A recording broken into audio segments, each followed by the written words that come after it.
Okay, let's just check the volumes. Yeah, everything's looking okay. So fingers crossed the live stream will fire up anytime soon.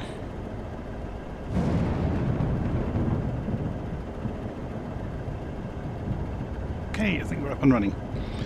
So, we are on the ground at Sacramento with, or Sacramento, I guess, with the Inibuilds Lockheed L-1011 TriStar in Microsoft Flight Simulator 2024. It's interesting, I'd always thought of it as the L-1011, but then I heard an American call it the L-1011 and it kind of stuck in my head straight away. So this has been anticipated for a while, this aeroplane, hasn't it? I'm going to slow the drone camera down, we're going to go and have a look around it. So my first impressions after... I've not really flown it properly yet. First impressions are that it's a monster and it's brilliant fun. It's interesting though, because I saw a video about it earlier on the internet today with a load of people using an Xbox, and they were all just piling into it saying what a load of junk it was and it wasn't worth the money. And I don't think any of them had a clue really what they were doing or what they were really talking about. So my first impression of it, before you even see it, is it's brilliant. It's great fun. There are some bugs in it, but it is really, really good fun.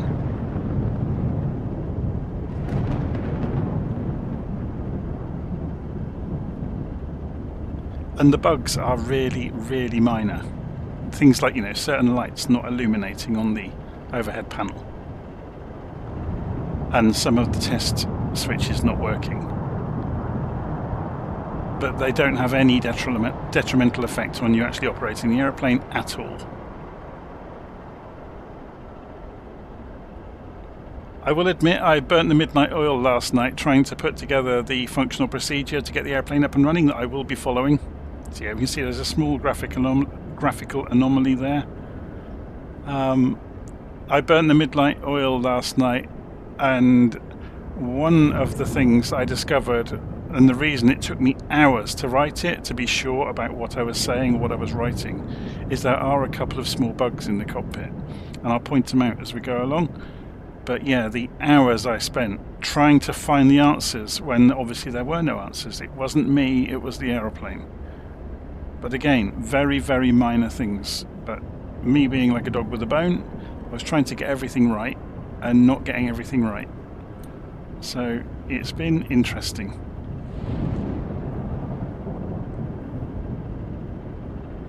Okay, so should we go further down underneath the aeroplane? We'll go back towards the stairs and we'll go into the aeroplane and have a look. So look, it's got the deforming tyres, which is one of the new tricks that 2024 supports.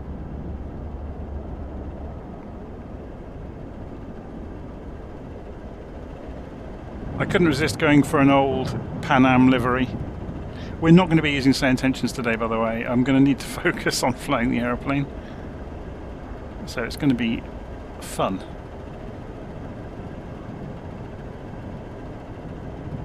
Okay, so we come in through the entrance. And the sound has cut out a small amount, but not a lot. So we've got the kitchen area here with bottles of wine and cans of Coke and various cardboard 1980s and 90s treats to give out to passengers, I guess. So if we just go and have a quick look down through the cabin. This is one of the variants of the aeroplane. There's several that come with the pack. This is the normal passenger variant. There is another one that's got like a luxury, so kind of business class version with a lounge built into it, which I'm guessing billionaires owned back in the day.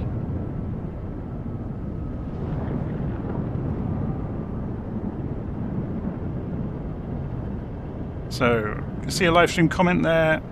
Somebody saying it's funny that I'm also doing my first flight in it. I will point out the issues I've had along the way, which they are known to Inibuilds. Obviously, the real pilots who did the initial shakedown of the aeroplane have already pointed them out to Inibuilds. They are minor things, but they do make a slight difference. Okay, so we're going to come through the wall here because we've got a drone camera. So here's the cockpit. You'll notice to begin with, actually, the cockpit's huge. I should have put on... I'm going to put the weather to a sunny day for a few moments. If we go and turn the live weather off and go and put this on few clouds for a bit, it'll just give us a bit more light in the cockpit to show you around. Okay, so here's the engineer section. So having a quick look around this, we've got the fuel systems here, engine fuel, and as we come up we've got engine oil, engine status over here. More importantly, you've got the electrical panel, you've got the breakers, generators.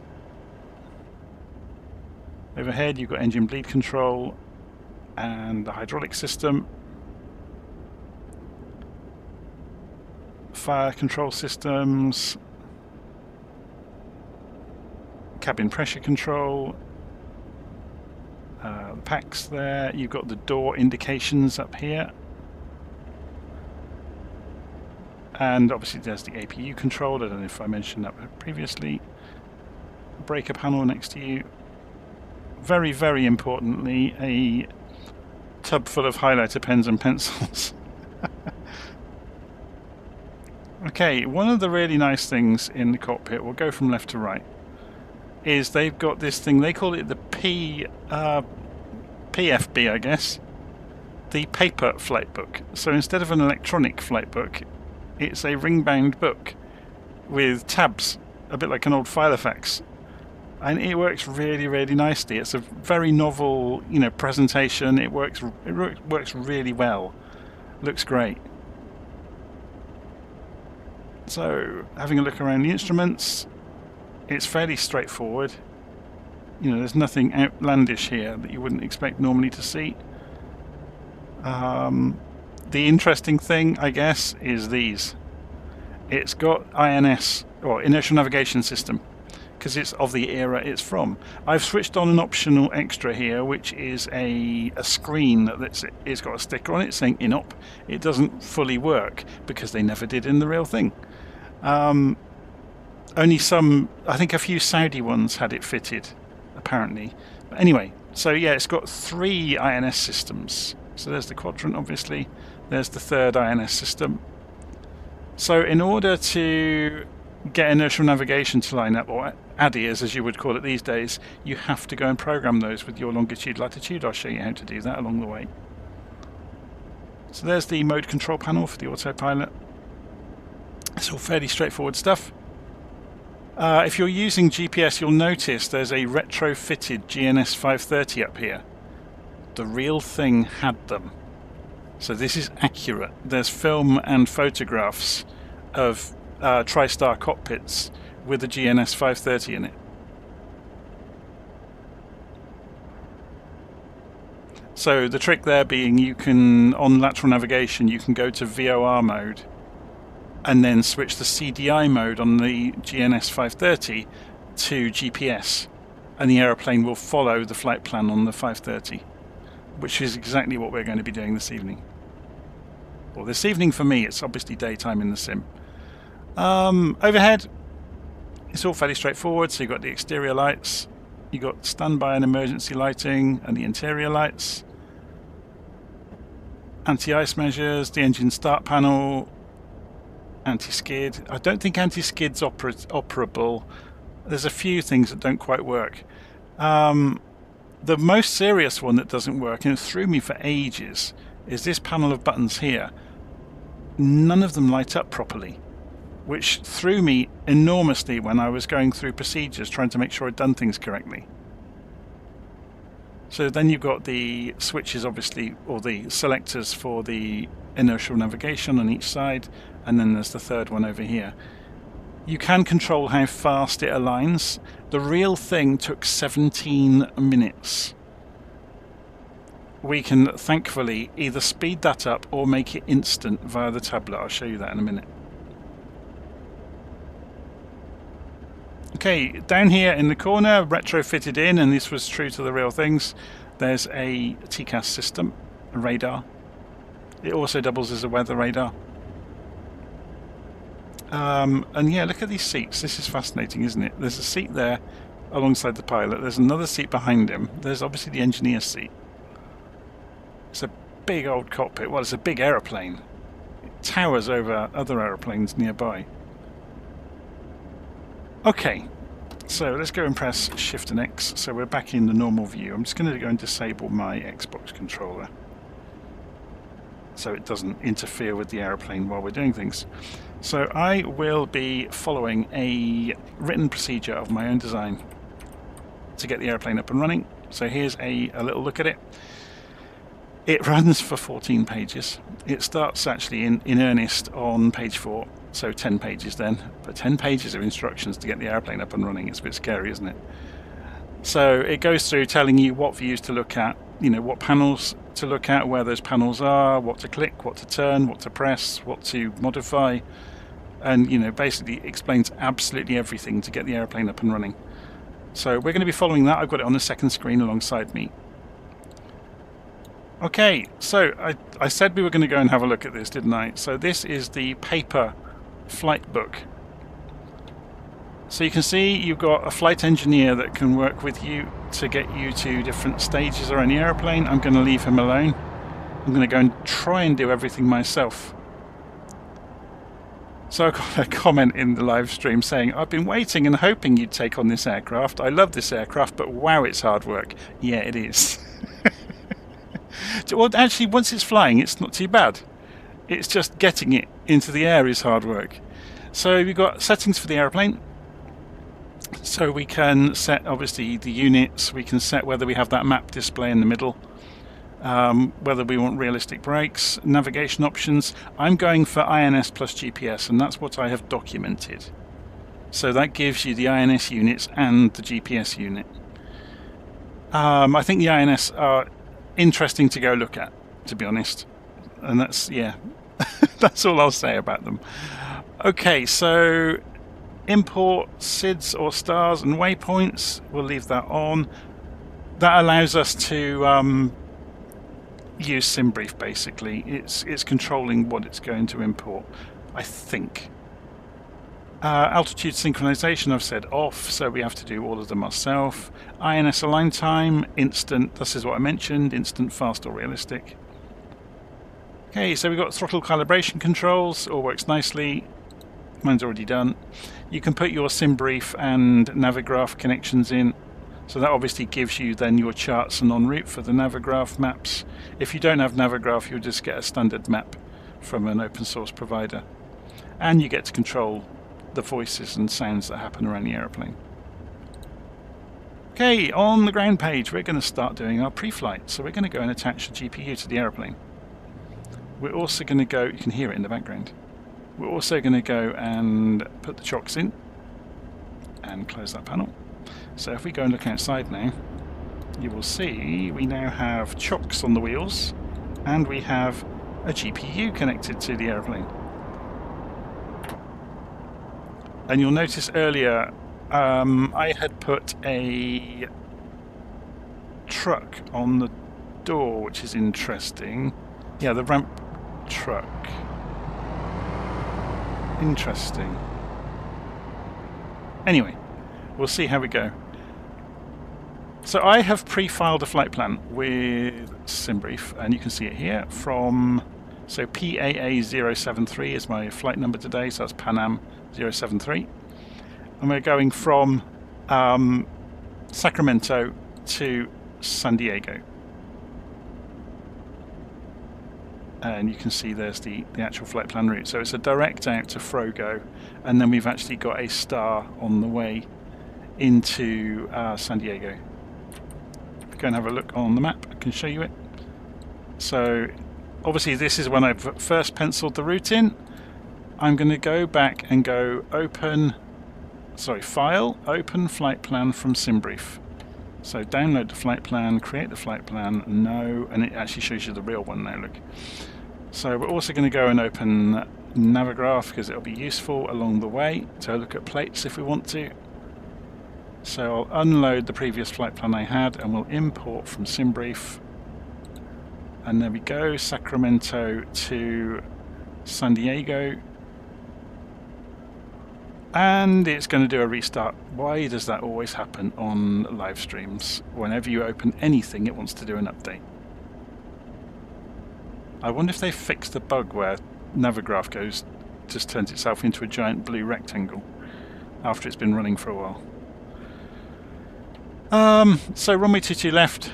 Obviously there were no departures, so we'll turn off the centering so we get to choose where the map is. So there you go, you can see the basic route there. And let's go and look on little nav map. That said we were coming into runway 27.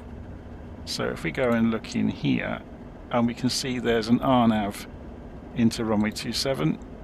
So what's our final waypoint? Let's go and have a little look.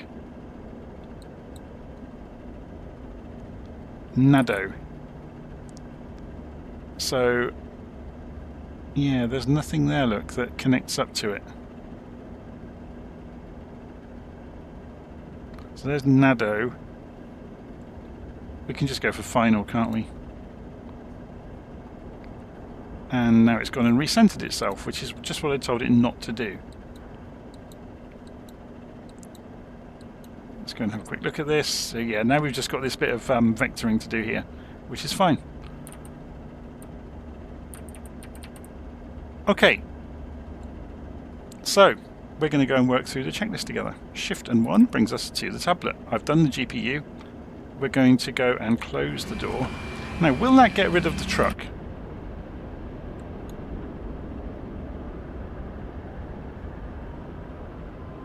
Maybe, maybe not. So if I say ramp truck again, that makes him go away. Okay, so it doesn't indicate that he's actually next to the aeroplane, which is interesting. So we've got the GPU in place, we've got the chocks in place. We are now going to go to the load sheet. Now we've got our SimBrief flight plan, and we're going to do a SimBrief import, which has moved all the data and told us what we've got in the tanks.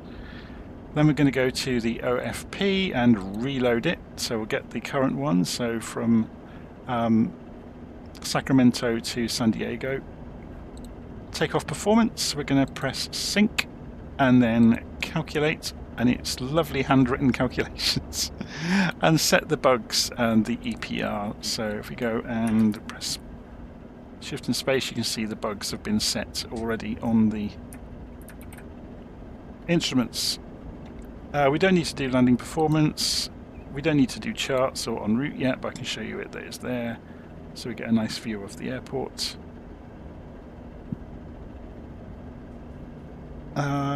Okay, so over to the engineer station. Shift and 9 brings us over, and we're going to go and turn the battery on,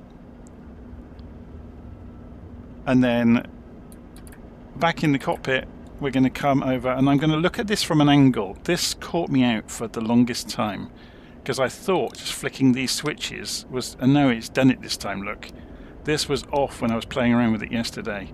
You have to make sure these are armed before they're covered, otherwise you don't get power to lots of things. And it caught me out for about an hour.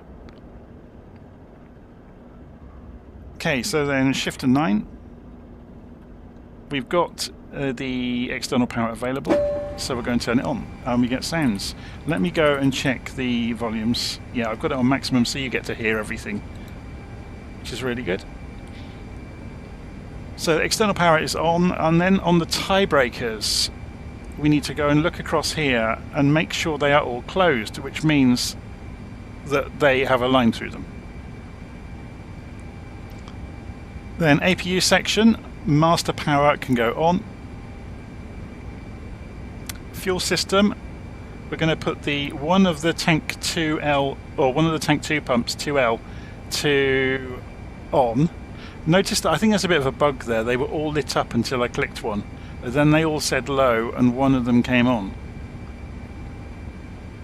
Okay, so having done that, we can go back to the APU control. We can make sure this is on a min mode during startup, and then hold the start button. and you will see the NG start climbing. So let go of it. NG should carry on climbing. The turbine gas temperature climbs as well. So when it gets to 100, we can use the APU. So it's saying at the moment, don't load. In other words, don't put any load on it. So we'll just wait for that to happen.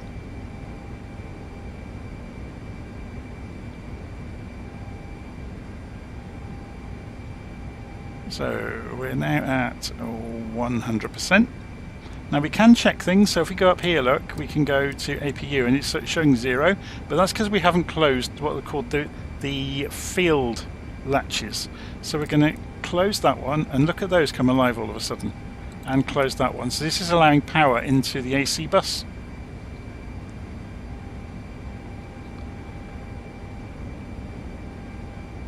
Okay, so next is the tie breakers. Check the tie breakers. So they are across here, and make sure they are all closed. Lines through them, that's good.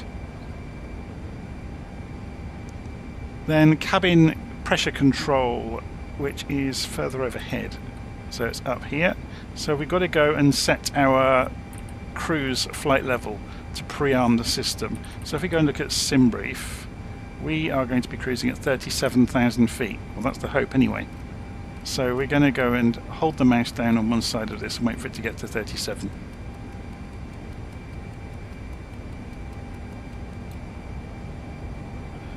And then baro set, we're going to set this to the local barometric pressure.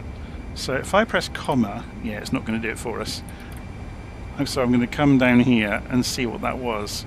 Oh, of course, we've got the weather turned off, haven't we? Should I go and put the live weather back on? Or should we, for this test flight, let's have some nice weather. At least we get to see some nice scenery along the way. So it's obviously going to be 1013 or 2992. So Shift 8 comes back over here, and we'll just tune this in. Again, we can do the same again. Look, just hold it down with the mouse. 29.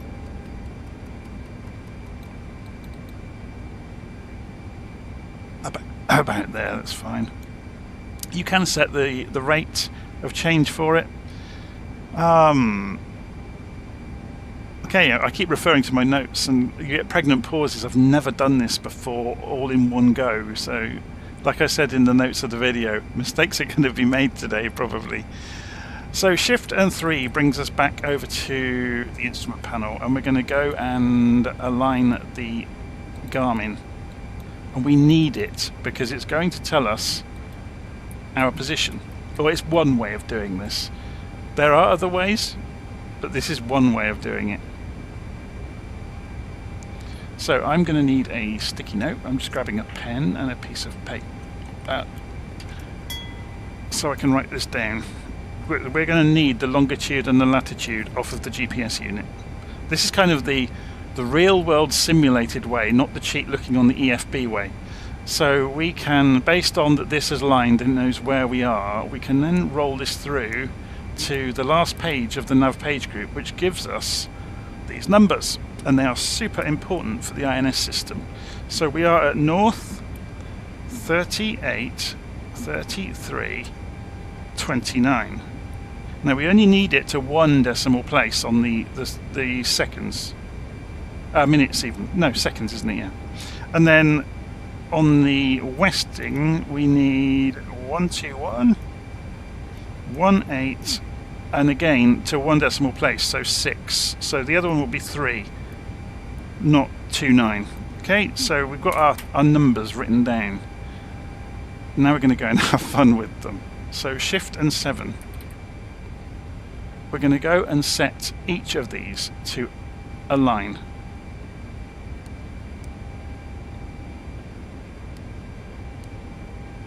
Okay, and notice the ready light hasn't come on. It's because we haven't programmed the INS units. So, Shift and 4 will bring us back down, and we're going to go and have some fun with these INS units now, so I'll zoom in on it. So what you have to do is rotate this round to pos for position, and then press, if you're north, you press 2, and then you type, in my case, 38333. So that's 38, 33.3. and then press insert. And now I need to do the westing, so I press 4 for west, and then 121, 18, and 6, and press insert. Okay, once I've done that, I can rotate this round to DSRTK status, and this would normally show a number counting down. I've got it set to instant. When it gets to 2, it means it will be aligned overhead. We can actually go and look at that. So if I press shift and 7, you can see the ready light has come on. So I can actually go and align that immediately. So that one's ready to go. Okay, so shift and 4, we're going to do this 3 times. So I apologise for this being a bit boring doing this bit, but we're going to go and align INS unit number 2. So we're going to say position, and we're going to refer to our numbers again. So north, 38, 33 and 3. 38, 33 and 3. Insert. And then we do our westing position. So 4 for west, then 121, 18 and 6. And we press insert. And then when we look overhead, you will see he says famous last words. There it goes. Oh, there was a bit of a pause there, I was worried. And we can switch that to nav as well. So the final one, if we press shift and... Ooh, where is it? Shift 6, is it? Shift 6 brings us back. So the final one, this is INS unit number 3. There's lots of redundancy in this aeroplane. So position. So again, we're going to press north, 38, 33 and 3, insert, and then west, 121, 18 and 6, and insert, and then rotate this round to, oh, it's counting down, look, we can see it doing it, and it's got to 2, so it did it almost instantly. So shift and 7 brings us overhead, the green light is on saying it's ready, and we can go to nav. So that's that done and out of the way. We're not going to actually be using the INS units because I haven't learnt them yet. So this gives you at least a little bit of a taste of INS navigation. All we've done is actually configured them.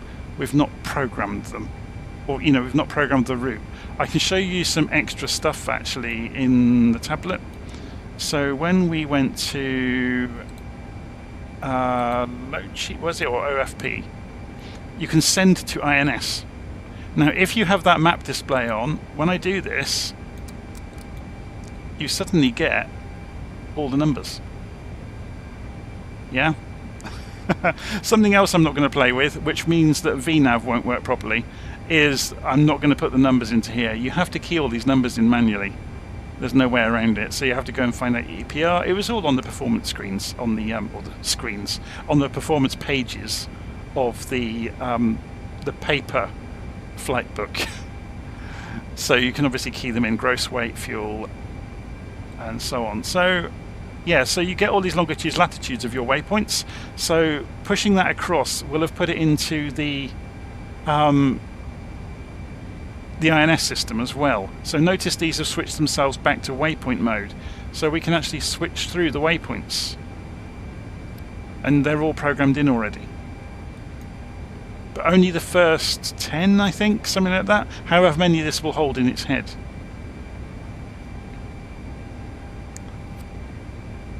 Okay, so having done that,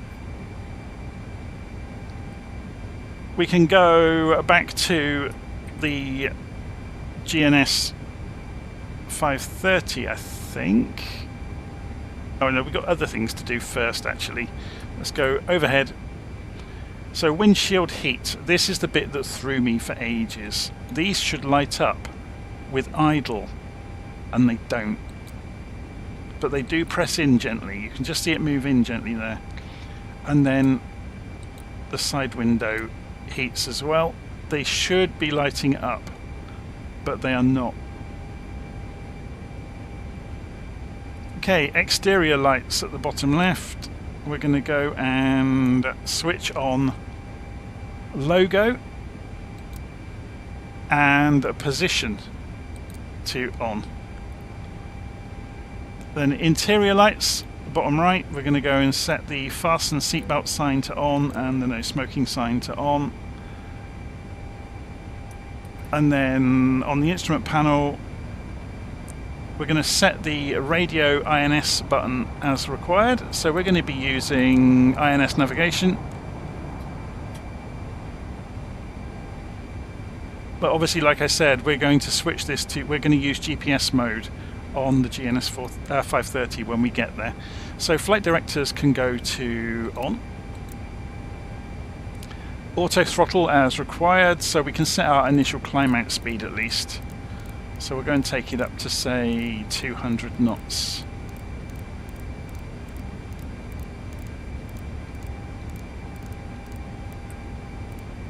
We can adjust that as we fly out. And altitude, we're going to take that out to 37,000 feet. I think it said on our flight plan, didn't it? No, it's a good point actually. Yeah, we haven't got a SID. So we haven't got any constraints that we have to think about. So we just need to go and go straight to our cruise altitude. Get a nice easy departure. There doesn't seem to be a way of speeding this up, by the way. So we just patiently wait for the dial to go around. We could do it while we're climbing, I guess. But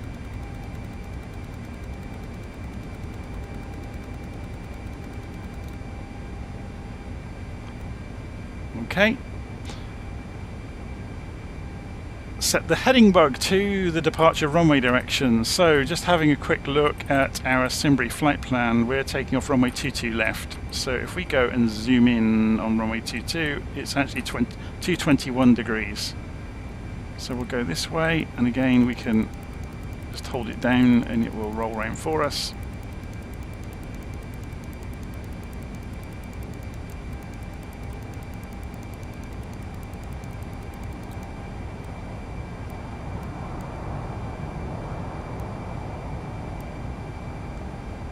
Okay, so we can then set the modes we're going to be using. If you're using radio navigation, obviously you can set the courses and things like that as well. But we're going to be using VOR navigation. But remember, we're going to be using the GPS over here. And to climb out, we'll probably go... Well, I'm going to try different things out, to be honest. But we'll go with indicated airspeed. Or should we try vertical speed to see how well it works? So if we go for, say, 2,500 feet a minute for the initial climb out, and we'll see what happens. Because we have got auto throttles, so as long as we engage the auto throttle, it won't matter about the vertical speed so much. So then we need to go and set the DME to norm for both Nav1 and Nav2, otherwise we'll forget and wonder why distance measuring equipment isn't working later. If you've got radio beacons, obviously you're going to go and tune in the nav radios, and you would be setting your courses as well over here. Obviously we'll do that for landing, although I'm not sure. If we've got no wind and we're not flying a proper flight plan, we can use ILS at the destination, can't we? Although, let me go and have another look at the plan. If we go to San Diego, yeah, so both ends have ILS, so we can use... Oh, it's only a localizer though, but we can still use it. Okay, so we can calibrate the altimeters, so we're going to press comma, and obviously because, yeah, nothing's really happened, because we've got the weather switched off to a nice sunny day, we've got standard barometric pressure at low altitudes. Okay, so shift and 6 brings us over to the pedestal, and we're going to go and turn the radios on for pilot and co-pilot, although we're not using set intentions, so it doesn't really make any difference. Transponder, we'll go and set the mode on the transponder. I think it's already on standby there. Yeah, it was. So it's on standby, which is good. Again, we're not using air traffic control today though, so doesn't really mean anything to us. And we're going to prepare for engine start. So anti-collision light is not on, so we're going to turn the anti-collision light on. Check the engine start selector is on system A for the first start of the day, and then it can go for both throughout the rest of the day apparently. I'm not sure what the logic is with that. And then the PFB, we're going to make sure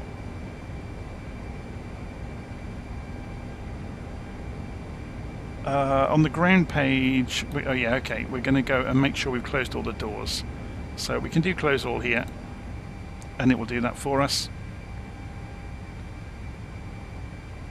Did that get rid of the chocks as well? No, it's left the chocks in place.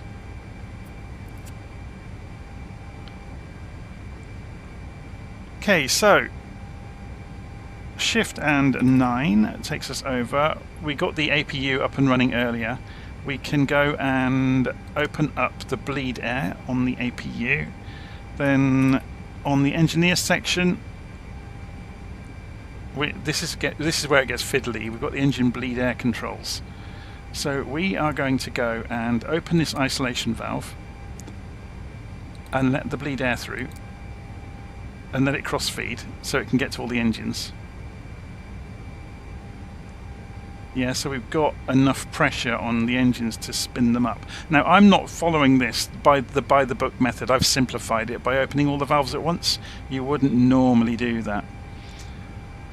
So, this is all looking fine. The thing you have to be careful of is not to open the packs, because they will reduce the amount of pressure you've got at the engines. If I do that, you'll see it drop. And then you won't have enough pressure to spin the engines up. So don't open the packs up yet. Okay, so Shift and 9 brings us back down. Again, I'm simplifying here. We're going to go and put all of the pumps on at once. You can obviously be choosy about that with what you allow to pump to where in if you were doing it by the book. So we're going to start with engine number 2. So back over on the engineering station. Oh, I've got a mistake in my plan. I've just discovered it, so I don't need to do that. Overhead, we can go and do the ground start switches. So they are here. So we're going to do engine number 2 first. So we've pressed it in, and if we look down here, you'll see the N3 is coming up. So this is the axle speed of the gas turbine. When it gets to 20%, and this will be very familiar to most people by now, when it gets to 20%, we're going to advance the fuel condition lever or switch. And you'll see suddenly, look, fuel comes in, gas turbine temperature goes up, turbine gas temperature, sorry, and the N1, the turbofan speed, and the EPR, the amount of thrust, goes up. So overhead, while that's happening, you will notice the button we pressed will come back out, but it doesn't come out very far if we just sit and watch it. And there it goes. As I looked away, it did it. So engine number 1 we'll do next. So again, you can see N3 is coming up, waiting for 20%.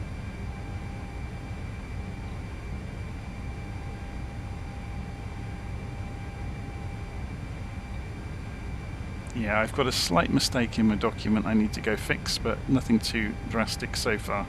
So we've gone through 20%. So bring the fuel in, and there we go. Turbine gas temperature's coming up, N1's coming up, and the EPR's coming up. And finally, engine number 3. So we'll go and look back overhead. We're waiting for this button to go out. And there it goes, and then engine number 3.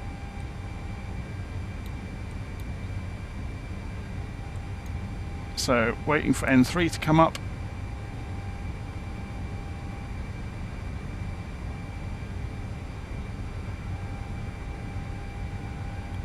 So someone's asking in the live stream, are there any other airplanes as complex? Yes, there are, unfortunately. The Lockheed Constellation probably wins the prize. But also the MD-80 is quite involved. If you do it all by the book, it can take a good half an hour, 3/4 of an hour. You can chop it down to 15 minutes, which I've done in my startup document, which cuts corners all over the place. You'll notice on this, I'm not doing any of the tests. We could triple the time this is taking. I'm not testing anything. I'm presuming everything works. Okay, so yep, the engine's now up and running. So post engine start, we're going to go back over to shift 9. We're going to turn off the bleed air, and then APU can go to stop, and the master power for the APU can go to off because we're not using it anymore. We can go to the galley power over here and turn the galley power switches on so they can make coffee for the passengers in a little while. Start cooking their dinners, I guess, if it was a long flight. And generator breakers, we're going to look at the 1, 2 and 3 and close them. Oh, here they are, sorry, I'm looking at the wrong ones, aren't I? So these are closed, and okay, what's going on? Oh, that's, yeah, external power has to come off first. And then I should be able to, oh, here we go. Sorry, that's, again, this is how I'm still learning. That's the APU line. These are the engines.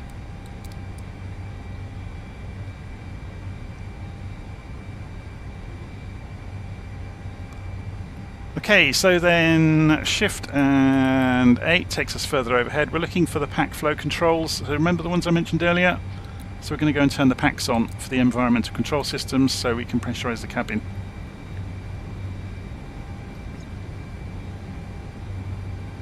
And then hydraulics on the left.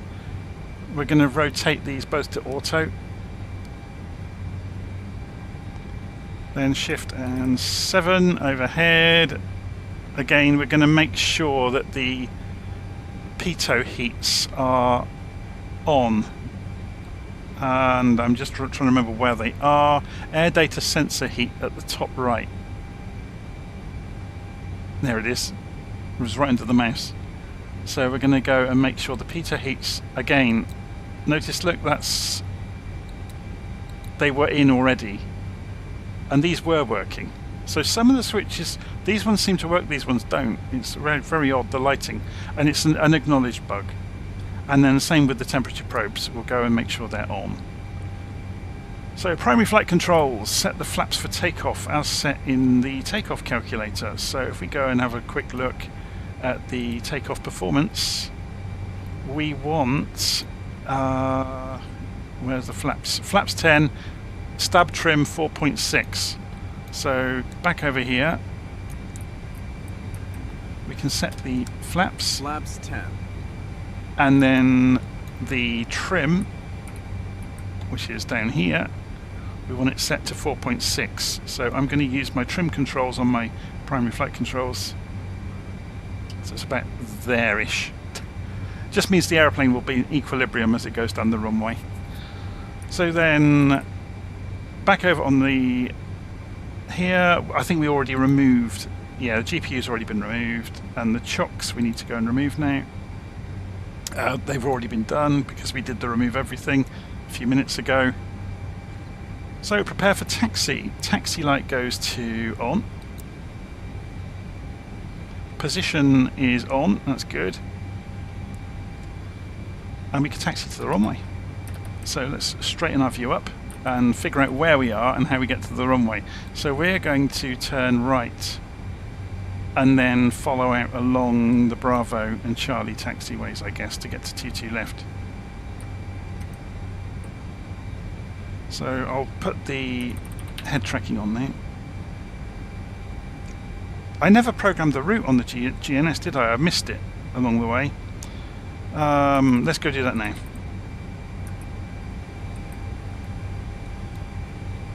Well, this is the penalty. I often do this, where I'll be busy talking and forget to do something like this.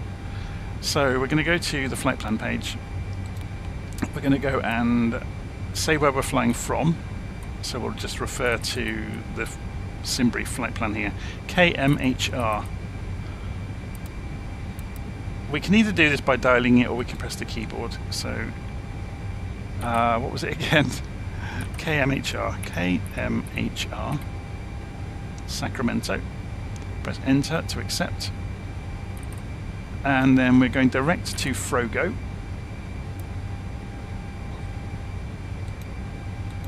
I'm not sure if this can do... I went too fast for it then. I'm not sure if this can do airways actually. And then direct to FRA. This is all directs anyway, which is really useful for us.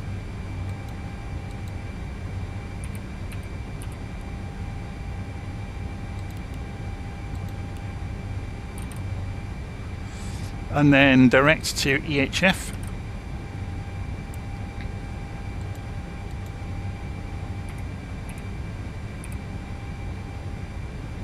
Bakersfield, and then direct to HUULK, which is a waypoint, not a VOR.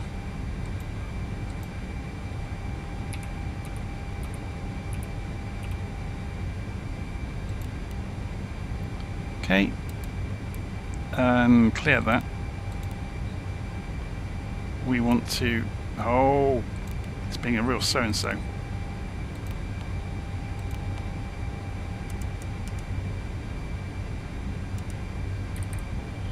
And then we want to go into KSAN, and we'll put the SID in afterwards.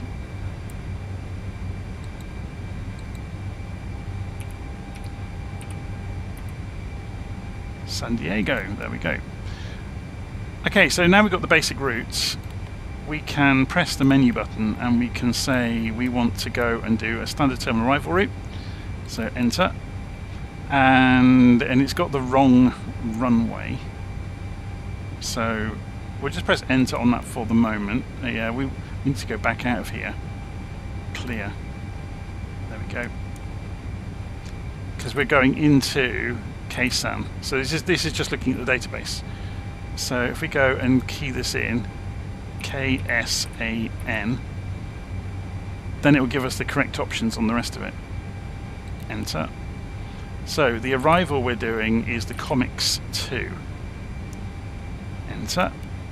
The transition, I don't think there is one, is there? It's no, because it's... oh, it's the Hulk one. Okay, we can have one. And we'll load it in. We haven't set the runway, have we? Enter. That would be the approach though, wouldn't it? Okay, that's that done. So the menu, set approach. Enter. And we want runway 27. So localizer 27. Yeah, we'll do localizer 27. And we'll do vectors. There is a transition there to say Liddy. Let's go and have a look at it.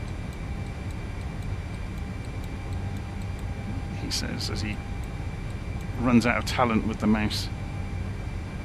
Where would Liddy go? Yeah, okay, we'll just do vectors. Enter. Enter. Enter. Okay, so we can scroll down through this and have a quick look. It looks fairly straightforward, doesn't it? So that's done. And now it's projected on the map, and we can now go to the first page of the page group and get a forward-facing arc mode view of our route. So that's it. We've done the basic routing on the GNS 530. It's in GPS mode on the CDI. So allied with this being in VOR mode, it will follow that route when the autopilots are engaged. Phew! Okay. We were going to taxi to the runway, weren't we? And this is why I haven't got say intentions on today, because we had quite a lot to deal with there.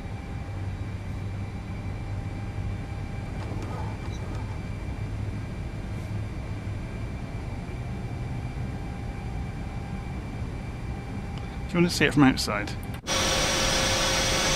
I'm about to run all the trucks over.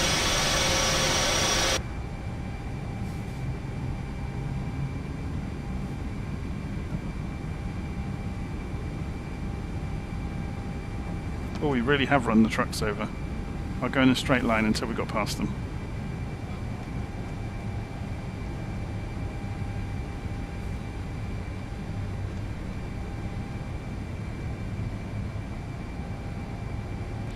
I don't know if we can get rid of this out of the way.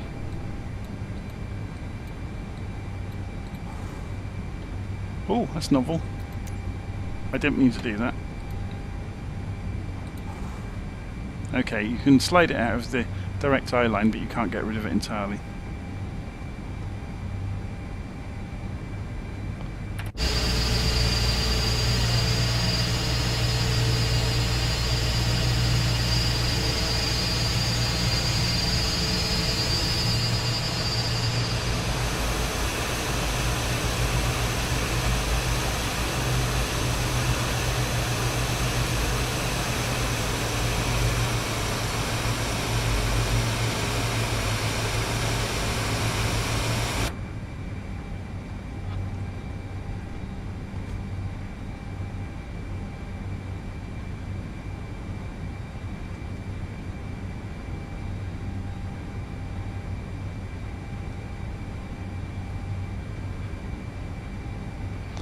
Okay, I've got a few seconds now to go and have a look at the live stream comments. So, no airways for the GNS, if I recall. Yeah, I can't remember. I think it might have them hidden away.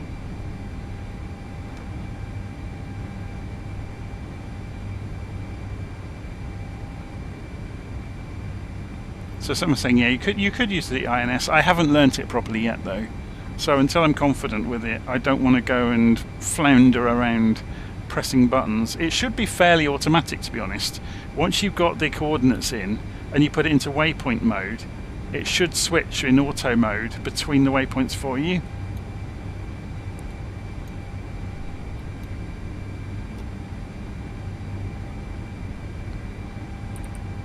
But it does, it's fully programmed with drift and everything, so you have to keep adjusting it during the flight. Or monitoring it, I should say. So we're just rolling it to the runway, and then we'll get on our way in a moment. So go and have a look at the chart of the runway we're taking off from. So you can see where we are. Well, you should be able to see where we are. There we are. So we roll around the back of 22 right and get to 22 left, hopefully in a moment.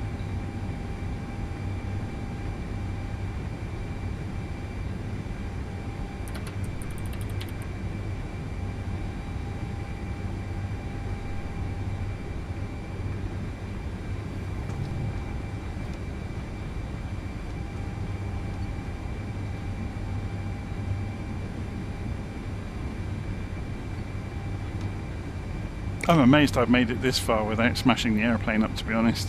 This is the first time I've put the whole sequence together.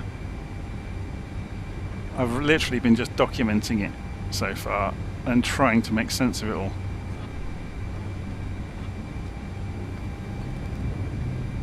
So there's the shorter runway, and this is the big runway that we're going to be using.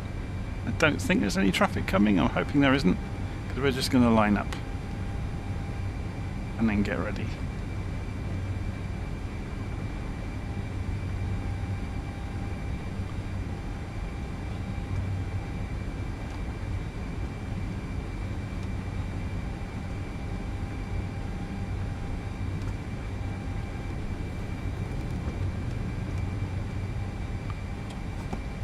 Parking brake on. I'll turn the head tracking back off for a moment. So overhead, we're going to go and put the strobe lights on and put the landing lights on. I'm not going to bother with the runway turn-off lights. And then at the back of the cockpit, we're going to go and turn the, even though we haven't got, this is force of habit, isn't it? We're going to go and set this to TA mode on the transponder.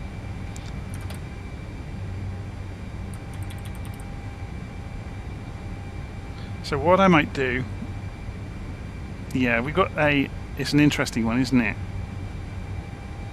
We're going to take off in a straight line, and because we've got direct vectors out, let me show you this one here. I'll turn off the recentering. We're going to fly out and then turn back towards our course. So we'll be using heading mode for takeoff for that very reason. Okay, and it should be pointing, it's slightly out, look. Control-Alt-Z. Okay, that's slaving off the GPS. So the direction we thought the runway isn't true. It's more like 235 degrees.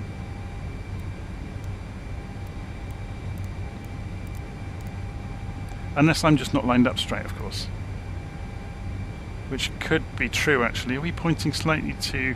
Anyway, we'll try it and see what happens. It's not going to hurt that much. So if I push the throttles all the way forwards, can we go beyond 100% on the power? It seems to be limited. 80 knots. Let's turn the auto throttle and see what happens. Rotate. It doesn't want to rotate.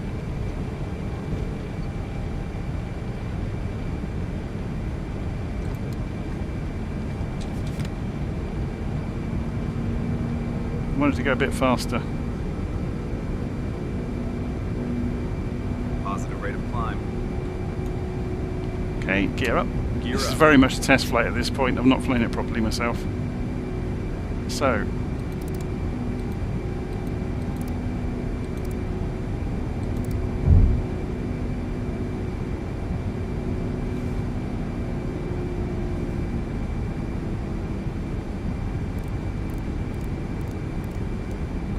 let me turn the head tracking off. What we want to do is set this to about 220 knots. Put the auto throttle on. So they're diving forwards. I'm trying things out now, by the way. So we're climbing on vertical speed mode. It's gone to 3,300. Presumably that's when it changed, look, when we engaged it. So we're just dropping it down to 2,500 feet a minute. We'll take this up to 250 knots now.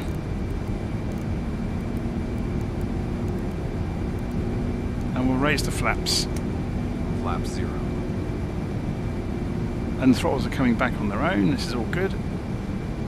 So we are climbing out in dead straight line, and then we're going to turn right to about 90 degrees, I guess. Left, I mean, sorry.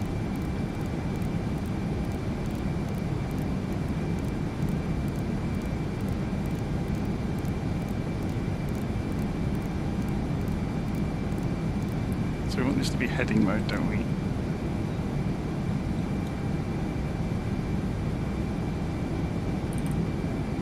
So by the time we've turned, we'll probably be over here somewhere. And we want an intercept course, don't we? So yeah, about 90 degrees would be perfect.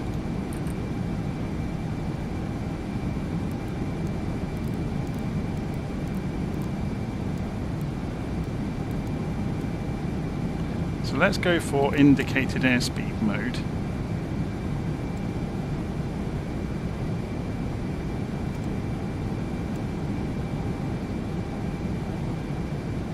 And see what happens. So that took the speed reference at the point I clicked it. This is all learning along the way as we go.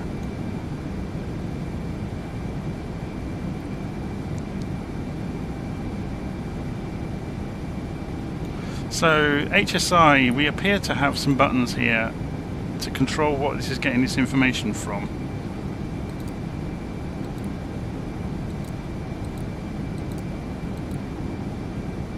And none of it seems to be doing anything, which is interesting. So do the courses alter it directly? No. And why would that be? Maybe it only works when you have the guidance on. So let's increase the range. Oh, the other way. So we're encroaching on that GPS track. We're another 10 degrees of intercept.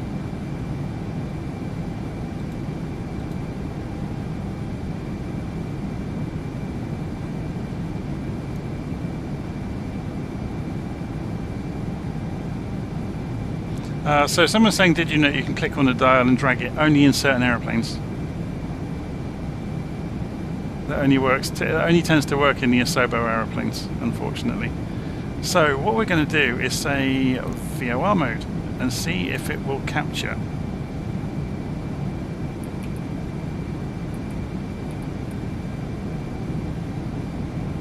I'm wondering why this isn't working.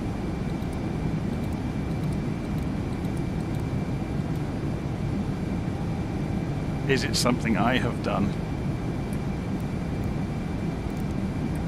Let's try cycling this, try cycling that. Because that's obviously for radio navigation now. We should... Oh, maybe that does mean then radio and then use GPS up here. Yeah, that is correct. Okay, I had that backwards. I need to alter my notes. So that has to be on radio for this to pick up the GPS track. Perfect. And then the course doesn't mean anything to it because it's in GPS mode. Good. This is how we learn. I'll just leave that on 0 for the moment then.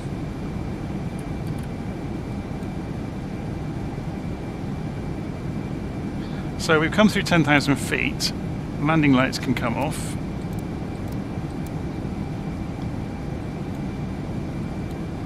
Should we have a look at it now?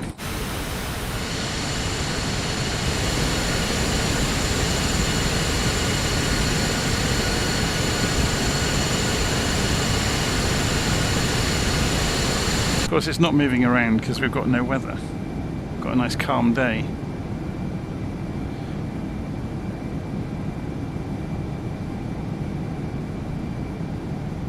Yeah, so that makes total sense now. About the radio switch.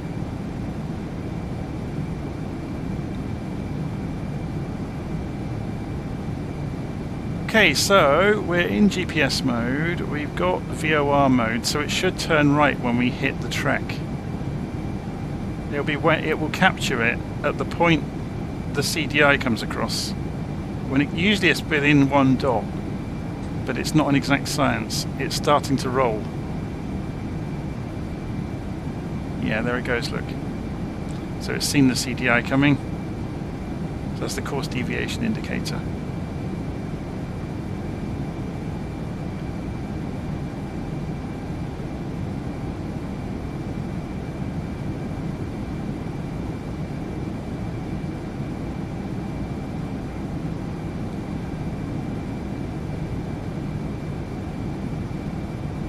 So we are now joining the GPS track.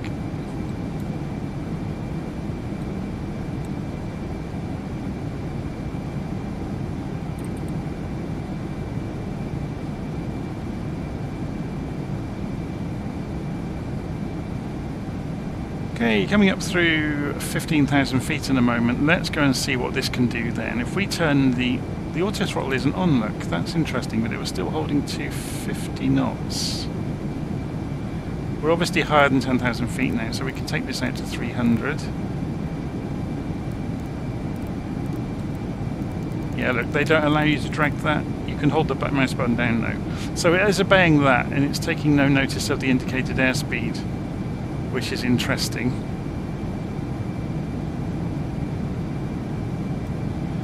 So I'm guessing you just turn that off, turn the auto throttle on. You'd have to give this a mode though to follow.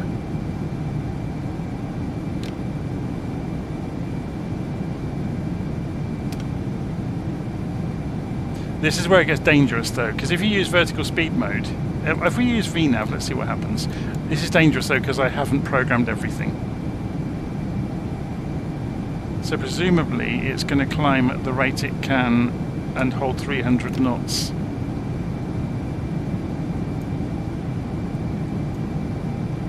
Let's go for 330 and see what happens.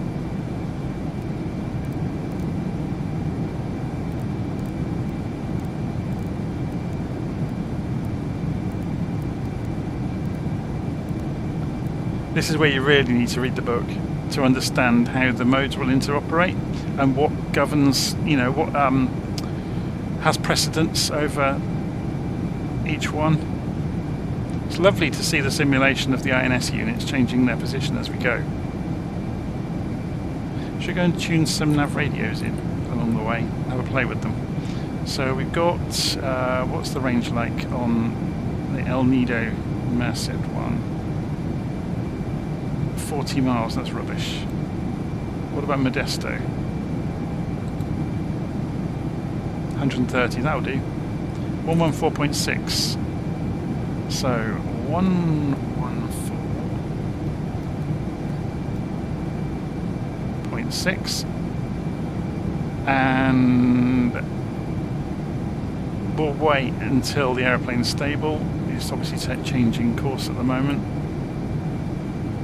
because then we'll go to heading mode. Cabin is secure. They always say that as you're coming up to 25,000 feet, I think. So here's your autopilot modes being indicated that you're operating in. Altitude is armed. Look how fast it can climb. Look at that, that's 5,000 feet a minute. That's nuts. It's not holding the airspeed though, is it? It's not going to the commanded airspeed. So we could allow that to happen, but we'd have to know the performance of the engines to do it. So if we drop it to 3,000 feet a minute, and let's see. The engines are running at 100%. So the gas turbine speed is obviously about 95, which is fairly normal, I guess. But it's not speeding up, look. So if we drop the climb rate even further, obviously the higher you get in the sky, the less you can climb like a crazy person. And you can actually, if you climb too steeply, you can run into problems with the environment control system, can't keep up. Yeah, it's accelerating now, look. But this is the danger. If you start playing with vertical speed, the game to really do is to know how VNAV works on the indicated airspeed mode, or MAC mode at higher altitudes. Because vertical speed's a dangerous game to play, because you really do need to know the aeroplane and be conscious of what's going on.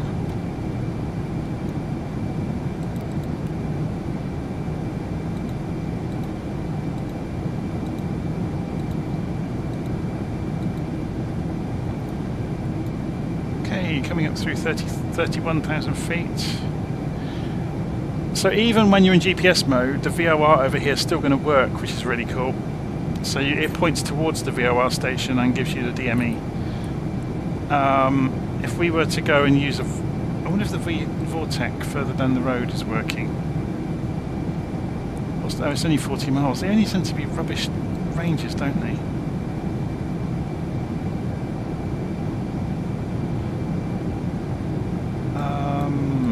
Another powerful.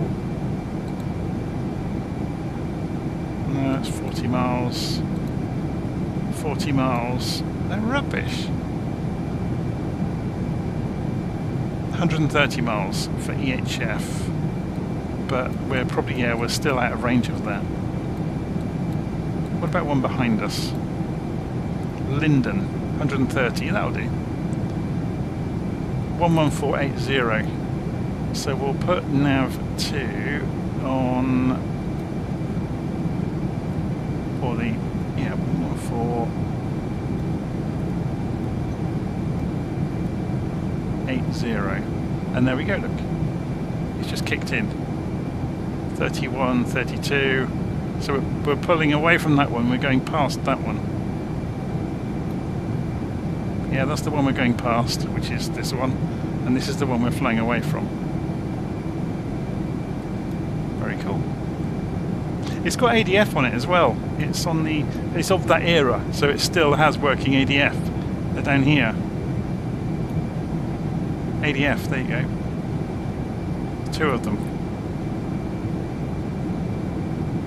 And you get obviously the gauges on the primary instrument panel.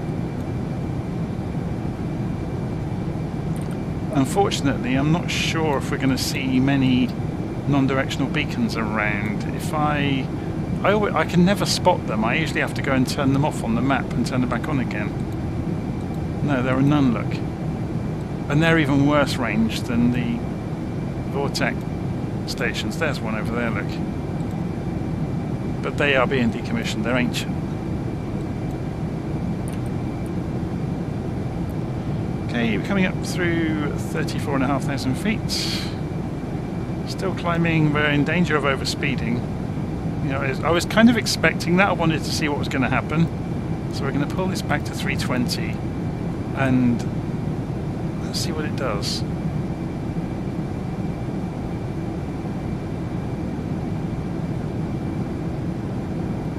It's not even going to get there.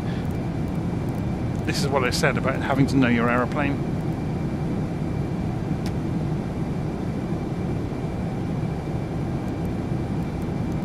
So there we go, look, it's kicking in there.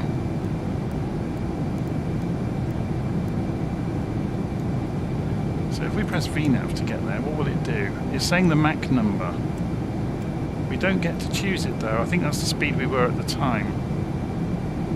Well, that's what it's targeting then for the programming of the system. Interesting. And we get to see the trim spinning around all on its own down there. So yeah, I really couldn't understand. I was reading that forum earlier with a load of the Xbox users piling into this aeroplane saying it was a load of rubbish. I think it's great. But then I'm probably a niche market for aeroplanes in that I like analog gauges, I like things that, you know, have lots to do. Although once you're in the air, there's not a lot to do over here.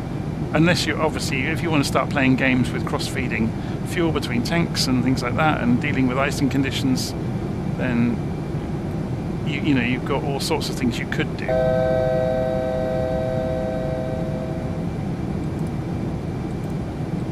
Should we go and cool the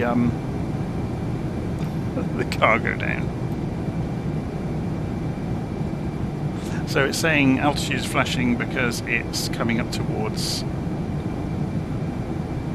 Oh, it's not going to get to 37. That's interesting. So it's gone and captured and then not got there. I wonder if that's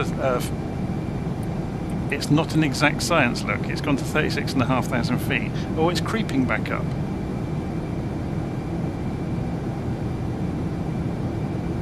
Probably find this was a feature of the real aeroplane. Its guidance isn't perfect because it's of that, you know, it's quite old. It's not like the modern jets where everything's digitally measured and done in triplicate between inertial guidance, VOR and GPS all added together. We have a GPS by dint of, we have one plugged in. Yeah, it's creeping back up. Look, it's going to make it to 37.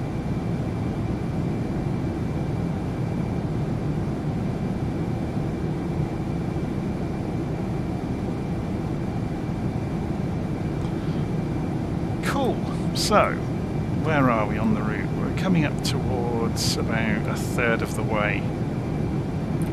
And we've got to, well, I did a much faster climb than normal, so I've got the performance file that I worked out for the TriStar. So we've beat it to altitude because we did obviously that full power climb for a while.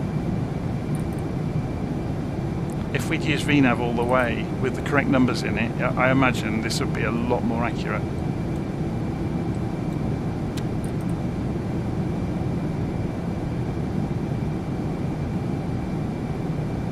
So yeah, alt is altitude hold, if anybody didn't know that. So we had it in a climb mode, we were using vertical speed and VNAV along the way. When it got to the altitude, pre-select altitude, it switched to altitude hold all on its own. That's why it said alt cap in the notifications, because it was going to capture the altitude.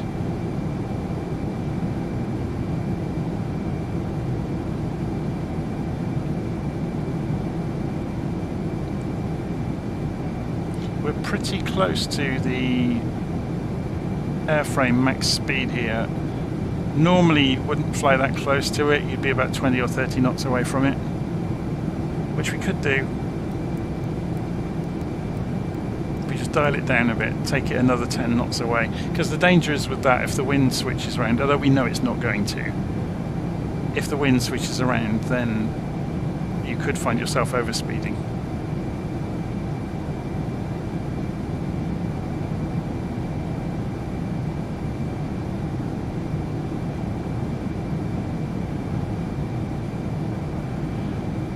Okay, it's all going okay so far. It's some learning moments. I need to go and make those changes to the document, don't I, where I discovered a heading that I didn't need. Now, where did I leave it? Found it. And I need to update the notes about the mode that the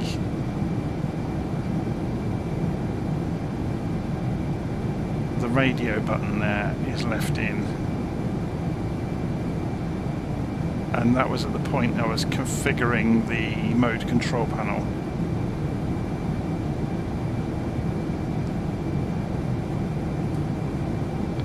Okay.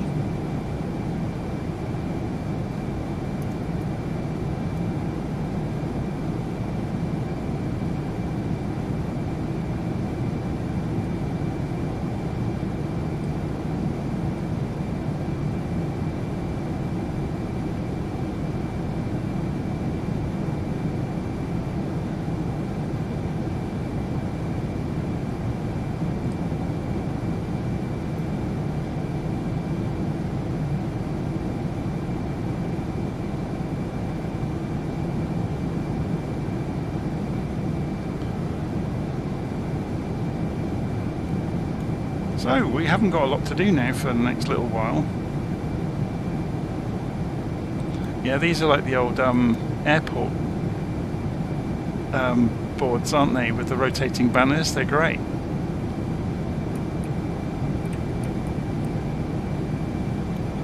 So the GNS 530 is really good because it obviously gives you your estimated time en route.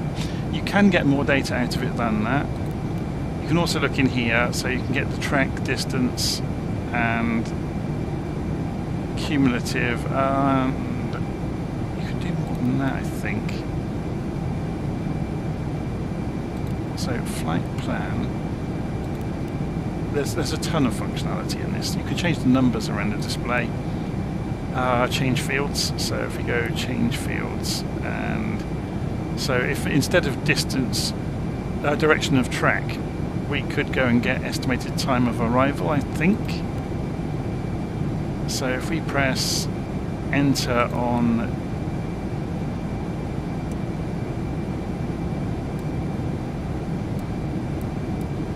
there we go, 2101. So then to get out of here we press clear. So is there a clock? Yeah, there is. Oh, that makes no sense though, because that said 2101, and that says 1350. I think something's gone wrong somewhere in there.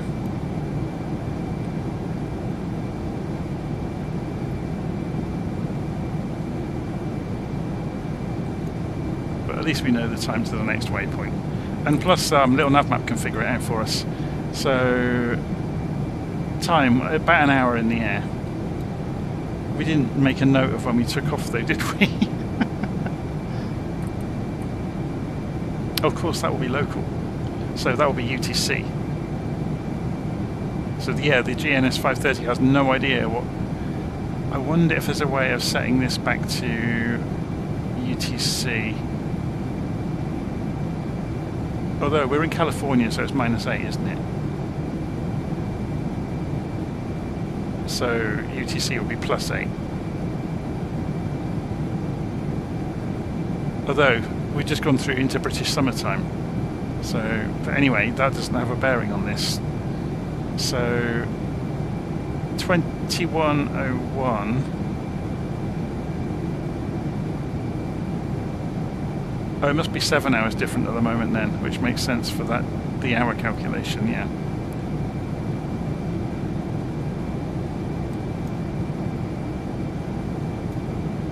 And it would be, yeah, okay. Time calculations do my head in, they really do. It's a shame they haven't implemented the rest of this map display, or certainly I haven't seen it yet. I think it's just useful to get the numbers up. I don't think they've implemented it to actually draw a vector of the map. I may be wrong, but none of this is controllable, so it just appears as it does. And if you click on these, I think you can preset the numbers easily. I've not played with it yet. I've done just enough to go and fly the aeroplane using GPS and to get the INS systems aligned.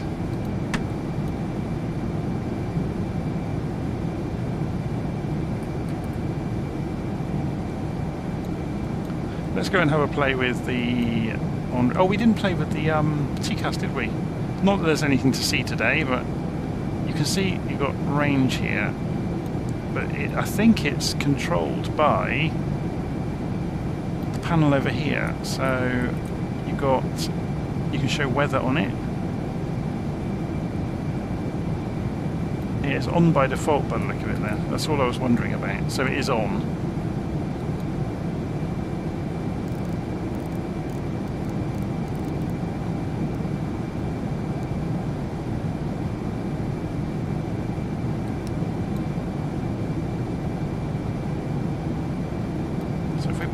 There's no weather though, is there? There's nothing for it to see.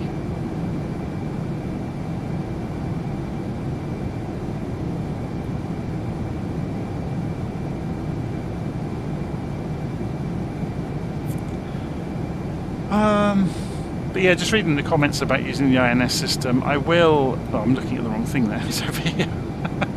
I will do a bit of a deep dive on it at some point. And, and go through how to use it properly. But there's a huge section in the documentation for the aeroplane. You can download the book for the aeroplane from Inibuilds. They don't make it easy to find. Ended up digging through their forum and following all sorts of links and eventually dug through to it. Quite why they make it so difficult to find is anybody's guess.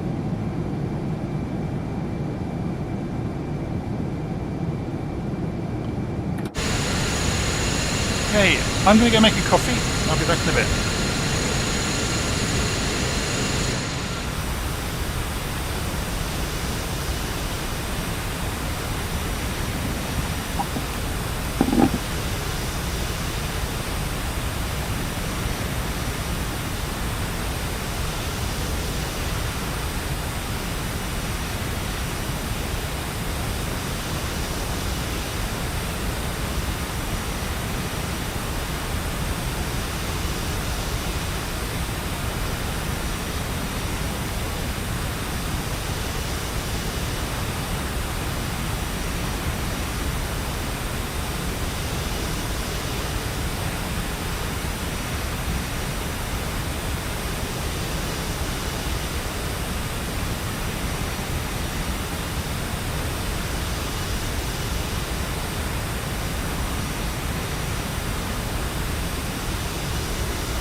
Hey, I'm back.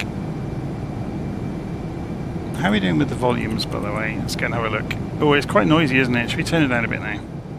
So you can hear me over it. There we go.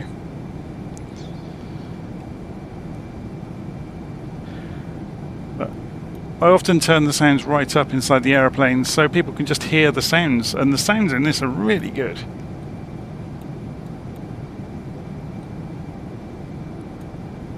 I've not dug around, so I'm not sure what of this is operable and what isn't. There's a oxygen system.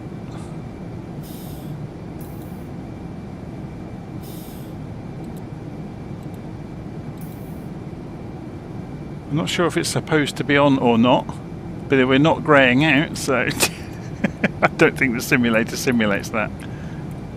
Should we go and have a wander around? Anybody want some crisps or some peanuts, or what have we actually got here? Mr. Salty pretzel sticks, bluebird potato chips, Hawaiian style potato chips. It's going to be marshmallows, isn't it? Or supposedly. Taffy tape, French frauds, whatever they are. I think that's it. I think that's all they've got, isn't it? Or is there more? There's Coca-Cola, there's Budweiser, there's some wine, some very dodgy looking wine.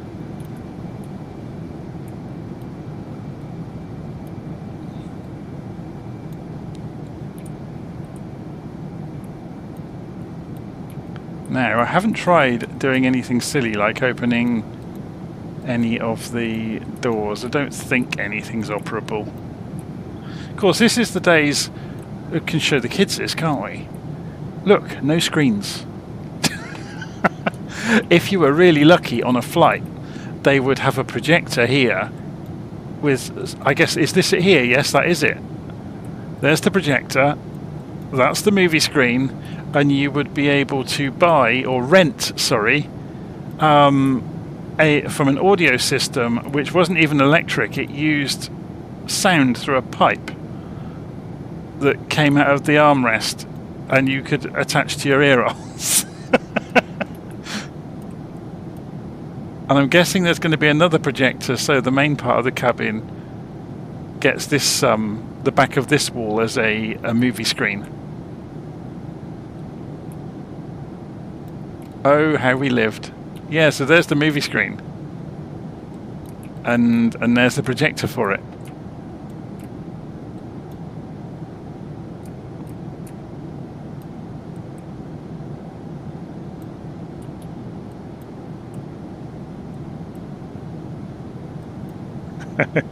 So somebody's mentioning about the RAF using the TriStars. One of the liveries that comes with it is the RAF livery for the TriStar, which brings back so many memories for me because I grew up next door to RAF Bryce Norton, and obviously there were loads of TriStars at Bryce Norton. I remember one of the TriStars, I don't know the true story of what actually happened. One of the TriStars had a bad landing. I think it was during what the US would call a family flight or something, you know, not really a jolly, but somebody did a heavy landing of one of the TriStars at Bryce, and it ended up in the hangar for years being repaired, and it cost millions. But I heard kind of hushed conversations amongst people that I knew that worked on the base about what had happened, but I never did find out, you know, for certain what actually happened. I'm sure you could search for it on the internet and find out.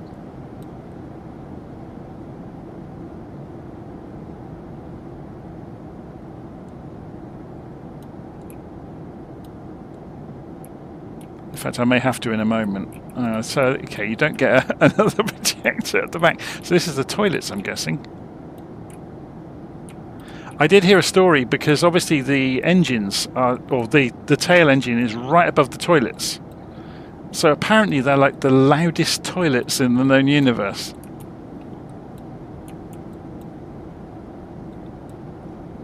Just going for a wander. There's a lot of wasted space above, isn't there?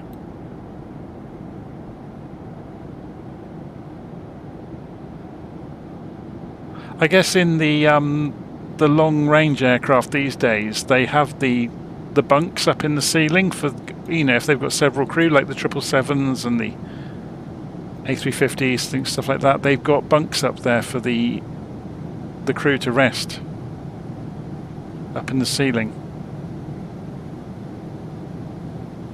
because they have several crews on board, obviously, for the really long flights.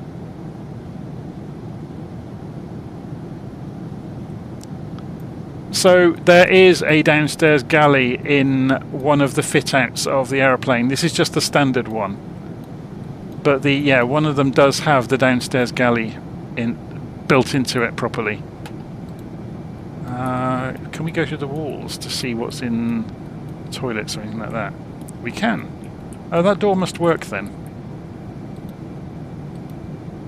I didn't think it did. Well, that one works. So how do we... It's not a click spot. Am I just being a bit slow on the uptake here about how you go into the toilet? Because they've modelled it, but the door doesn't work. Maybe it's a mistake that the door doesn't work. Can you do anything silly like, no, you can't open it or flush it? I've seen that done in aeroplanes before in the sim, and it always makes me laugh. We can't interact with any of this.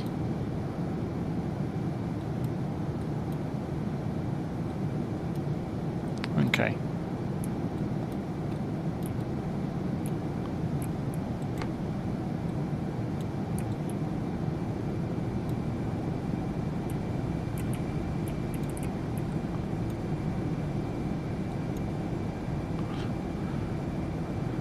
Okay, so we're coming in towards the standard terminal arrival route that we chose, or that SimBrief chose for us.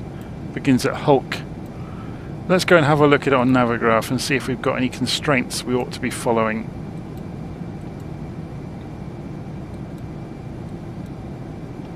So if we open it up as a diagram, only once we get to Legend, so we need to be between flight level 190 and 15,000 feet. And then at Comics, lower limit of 12,000.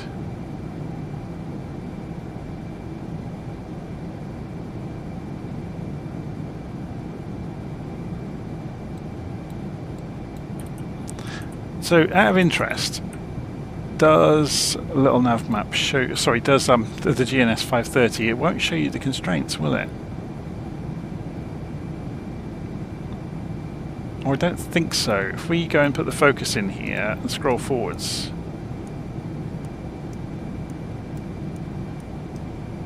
so it's going to be down to us to know the constraints, because obviously it's not quite clever enough to do VNAV. It predates it, really. I think that's one of the things that, with just the fact this has VNAV is, you know, was a huge breakthrough in its day, but how it implements it is another question. So what it actually means by doing VNAV is not what we would expect these days.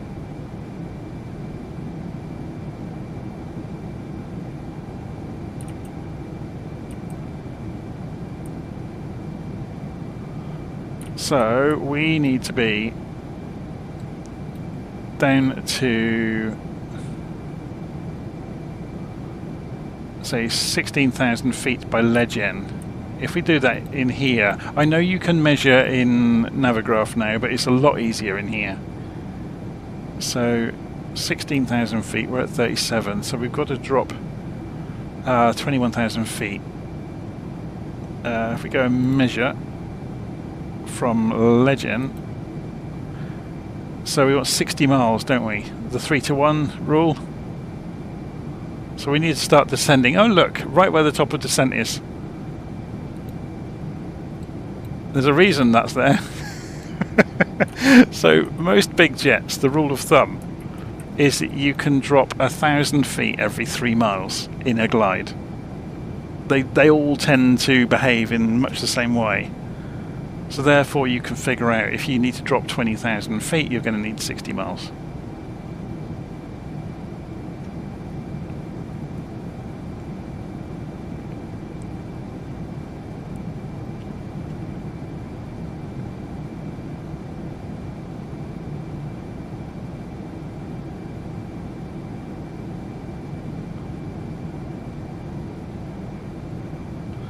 Oh, so we have somebody in the live stream that used to be on the TriStars and had the wonderful INS system, which I daren't try and navigate with yet. I will try it. Emmanuel, who the Airbus pilot that flies on YouTube demonstrating stuff, was on about. He said this is a faithful simulation of this top half of it, I should say, is a faithful simulation of it. He was really impressed with it.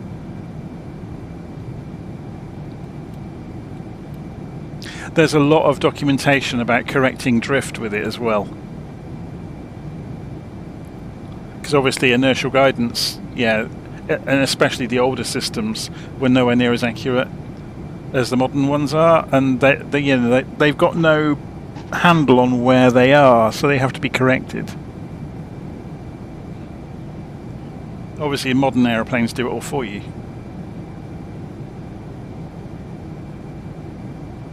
So they're continually triangulating with VORs and checking the GPS and checking the inertial guidance all against each other.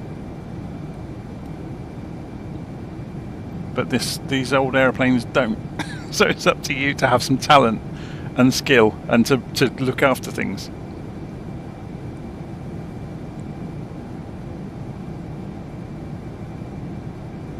Yeah, so there we go. Techie in the live stream comments is saying it's super easy. Yeah, because it should be. When it's on auto mode, it flicks through the waypoints all on its own. But like you say, the drift is a pig. It's just I'm not going to use bad language, but it's not fun to keep correcting it.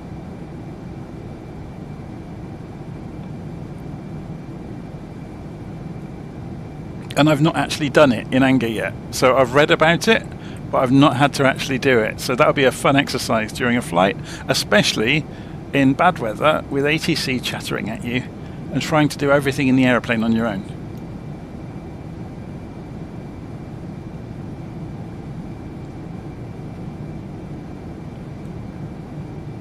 So let's come back over to this GNS and bring the range down a bit.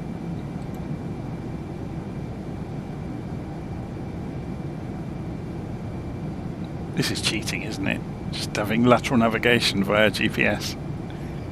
But they had it in the real airplane, so they retrofitted it in.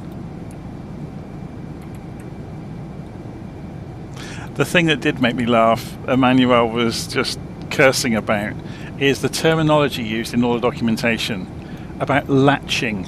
So in where we might say you connect something or you switch something on, the Lockheed terminology is that you latch, which means that the channel, in this case, the channels are open. They would call it latched. But in other places, they'll open and close mean different things. For example, with a bleed air, you open that, but to connect these, you close them. It's not consistent.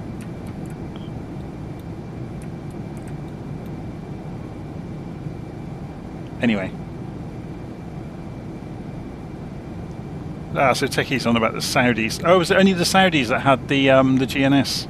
They also had the screen, but apparently half the Saudi ones that had the screen, it never worked, which is why they've put this little bit of a joke in that it's inoperative, because all the real ones always had the sticker on them.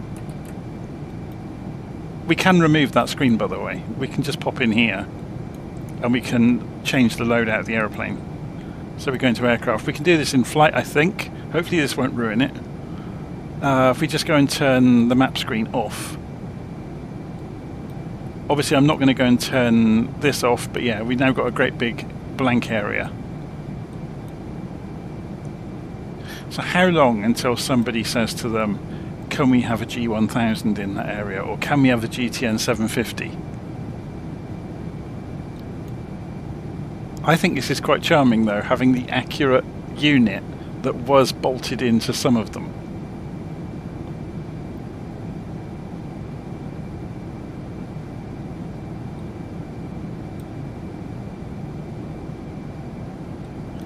It's interesting, isn't it, though, to see the back of a GNS, to see how deep it is. And they've even gone and done all the plugs, look. That's awesome.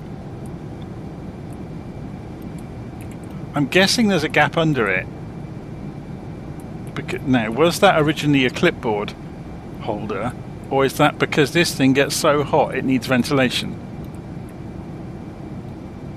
And it could have cooked the glare screen and knackered the mode control panel. I wonder. I wouldn't be surprised. Not many things surprise me anymore.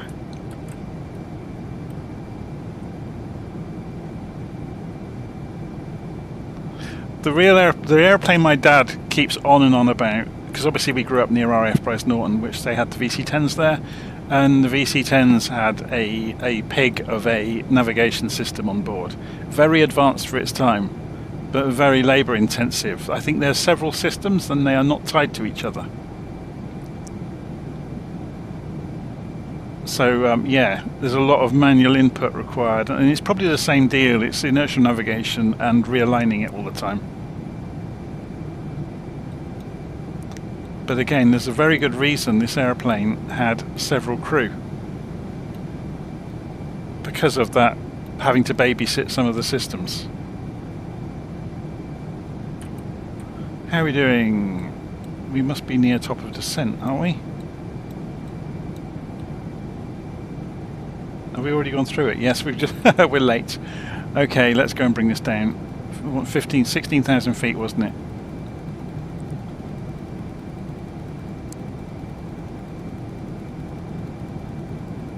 So well, let's try some of the modes out and see how well they work. I'm just going to dial in the altitude difference.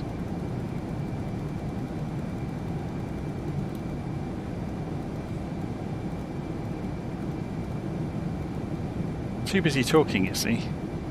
And we'll go to indicated airspeed mode, so it's read the speed we're currently doing, and then we'll just pull the throttles back. We'll turn the auto throttle off and pull the throttles back, and we'll start gliding. So engines are spooling down.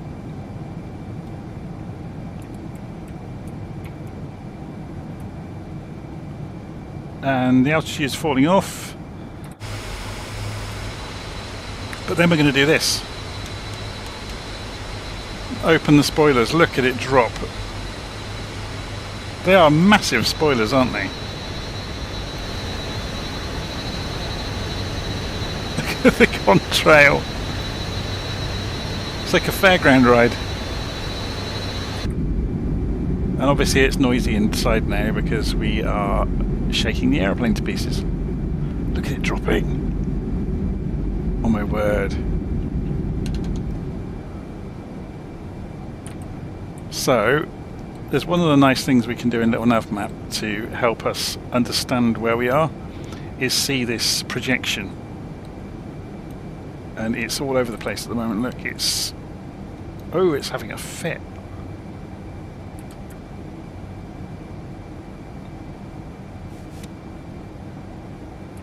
Where we suddenly pulled the spoilers, it didn't like that, and it's climbed again, look.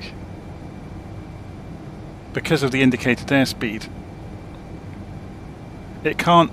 this is the trims for the autopilot not being able to react fast enough. Where I went and threw the spoilers out,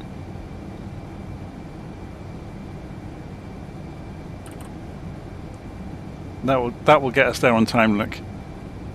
I'm just looking at the projected descent rate. Where we threw the spoilers out and then clamped them back in again, the trim for the elevators couldn't keep up.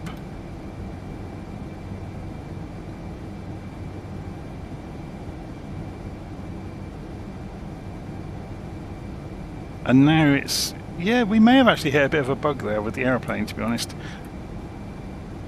because it's now nowhere near our target airspeed that we were looking for.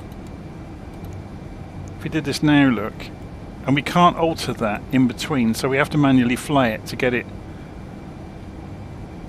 to where we want it. Or we could use vertical speed as well, of course. So just watch this slowly climb as we dive at 4,000 feet a minute towards the floor, which will get us down in plenty of time to come through the constraint.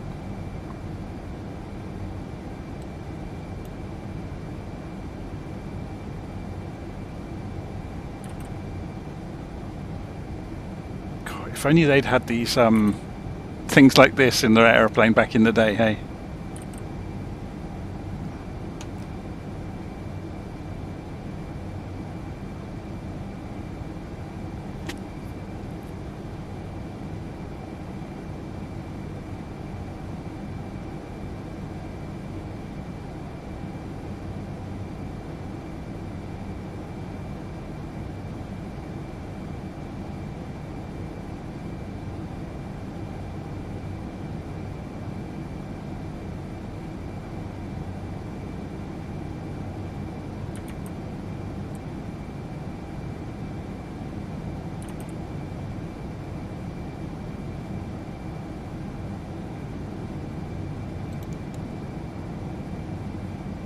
So if I go indicated airspeed at 250, then we'll be good when we get through 10,000 feet as well, if we carry on the descent all the way through.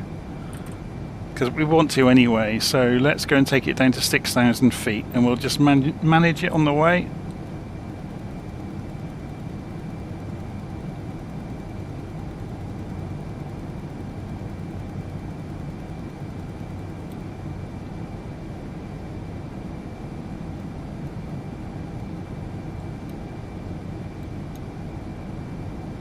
So we're kind of going by ear for most of this. It's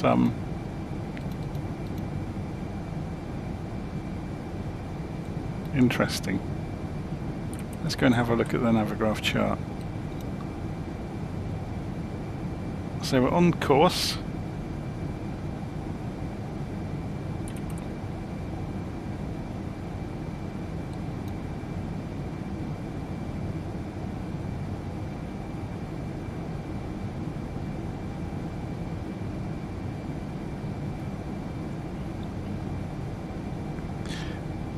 So I'm just trying to remember the story. Is it the TriStar that was late coming in because Rolls-Royce had problems with the engine development?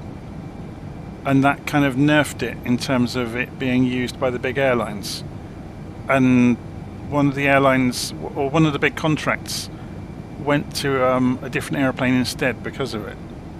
And that's how the RAF ended up with loads of them.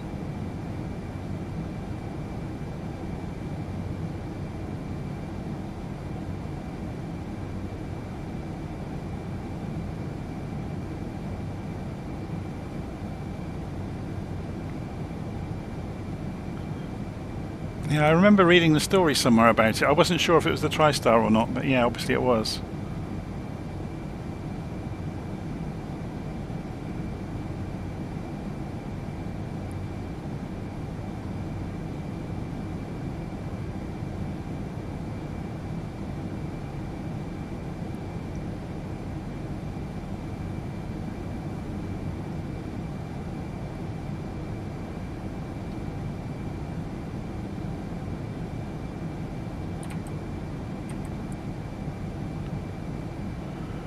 Okay, we're pretty much on track.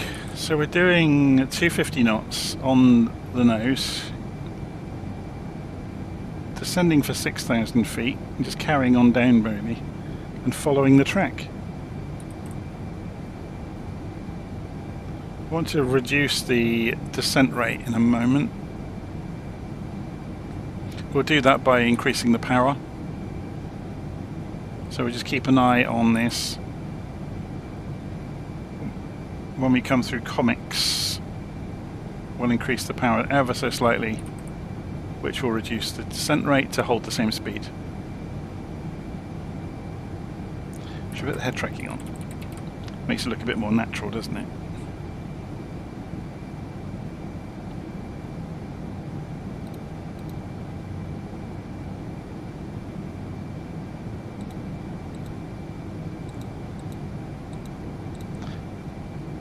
It's a shame it doesn't project the route on here, isn't it?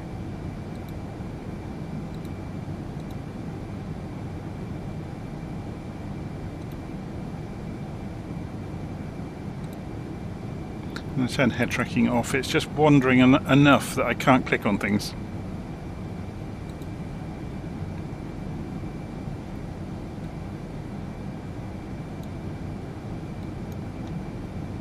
Obviously we could pull up the charts here. We want the star, so that'd be the arrival. And it was comics, wasn't it? Yeah, there we go. And there's us on the chart. That's quite cool. They don't always implement that. Oh, we can get meta as well.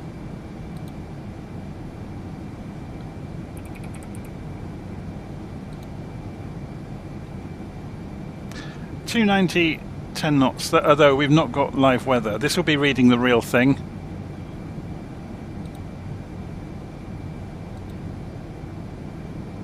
Interesting. Anyway.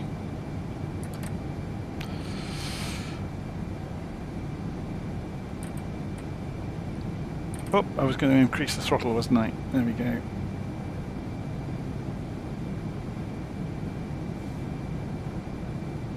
Notice the descent rate is reducing because I've opened the engines up. Not as much as you would think. It's obviously about as aerodynamic as an anvil, but that's flattened out the descent look.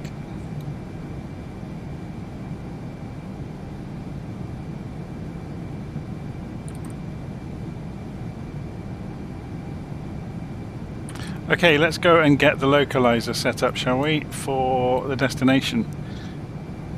110.9, 275 degrees.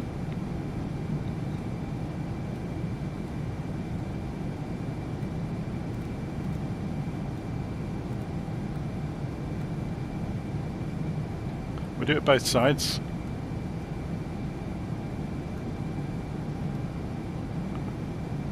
And it was 279, wasn't it? Look at that, it's climbing again. It's having all sorts of fun and games.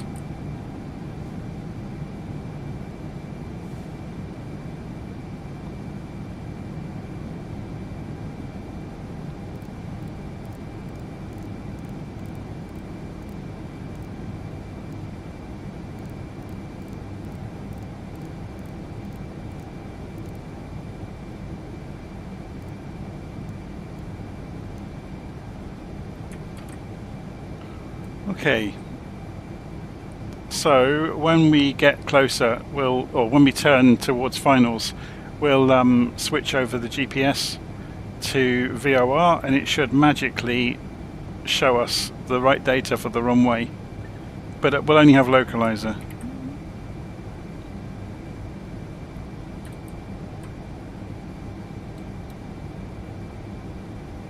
So we're rolling in. We can see out in front of us San Diego. Should we go and put head tracking on?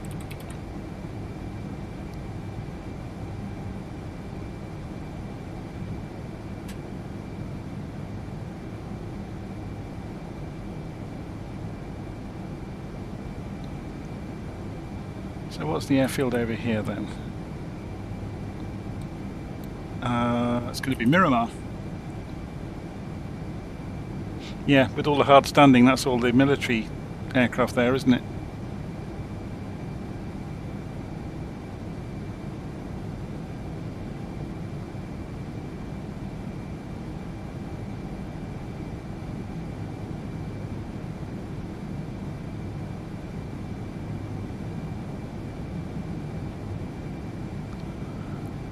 We need to get the speed down.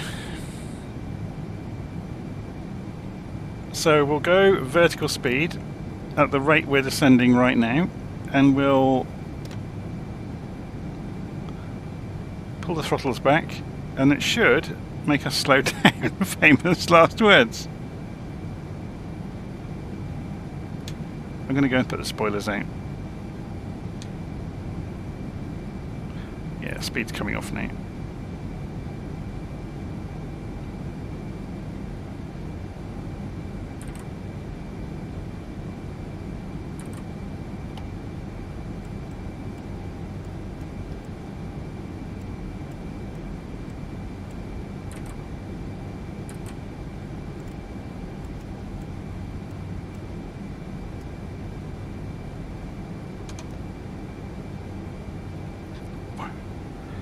Let's get comfy.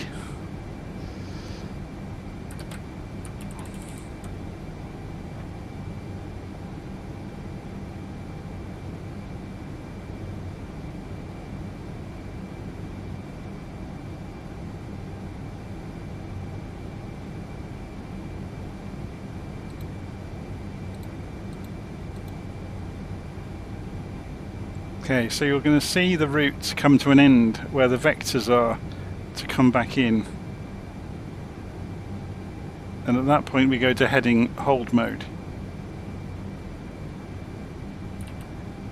So we can change our heading to suit. I don't think it sets it on 104 degrees. So if we go and preset it to 104, I don't think it will reset itself when we engage it.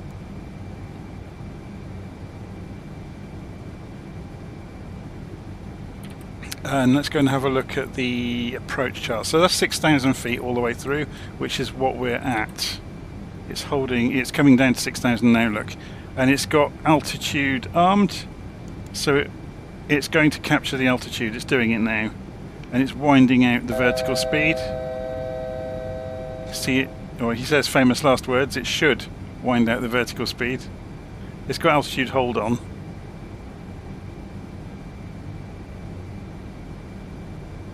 And is it going to do it? No, it's not going to do it. I'm going to make it do it.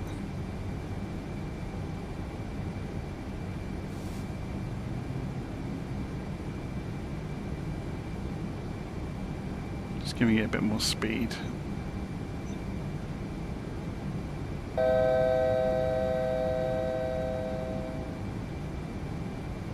Yeah, it didn't have enough speed to correct itself, so I've just given it some. Flaps 10. Okay, so there's the airport. There's us. If I go and... can we see the airport from here? Going to go over to the co-pilot side.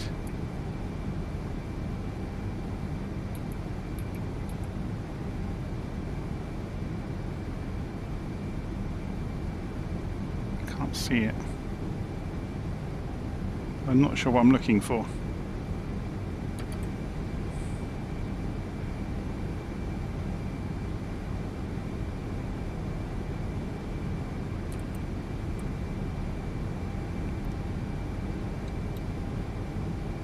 So let's go and have a look at the RNAV chart. So we're carrying on through here. We'll always correct for this on the way in. So we're wanting to be down by the time we turned around, we want to be at 3,000 feet, basically. And then we can just eyeball it because we've got good visibility.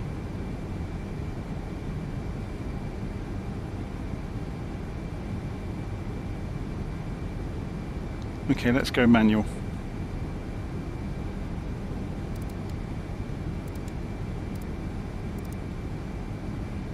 Okay, this is me now.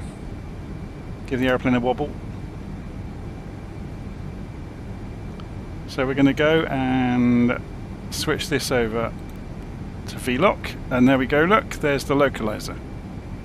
We're going to do a descending turn.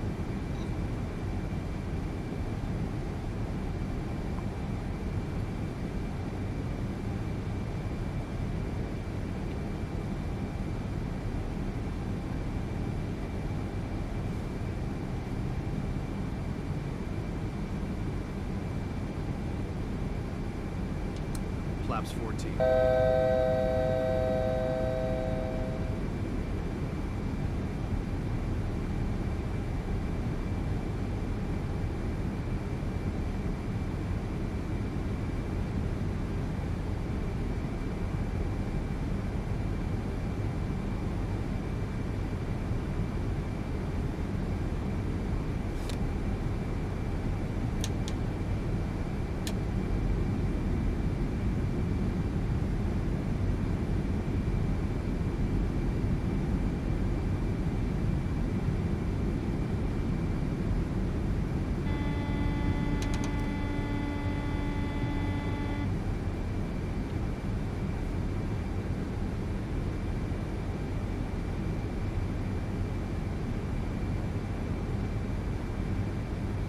probably still a bit high, but we'll figure it out.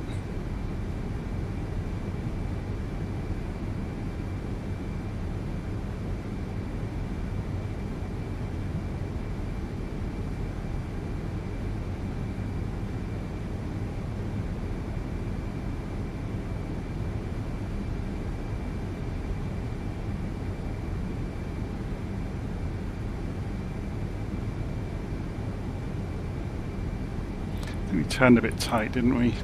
Well, we're not far off.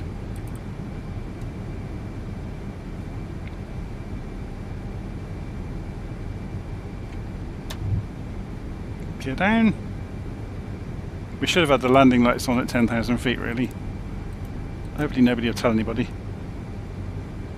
There's the runway, right in front of us.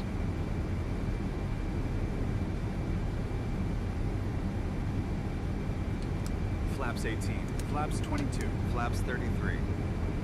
2,500. It doesn't like the throttles being too low.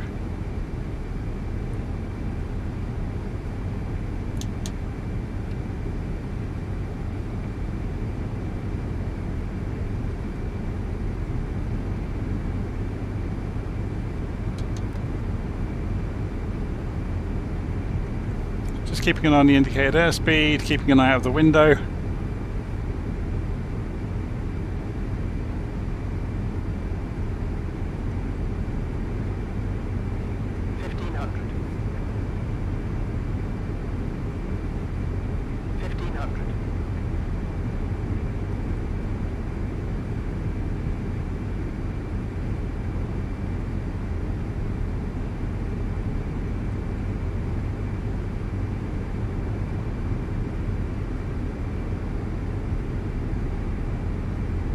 Oh, we have PAPI lights.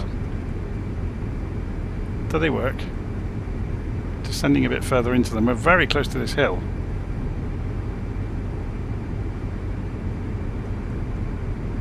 I'm not sure if I trust them.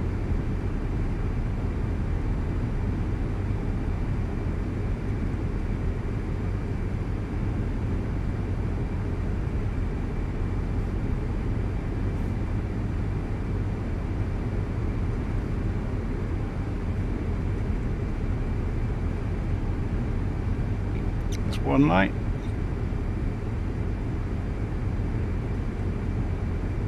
It's two.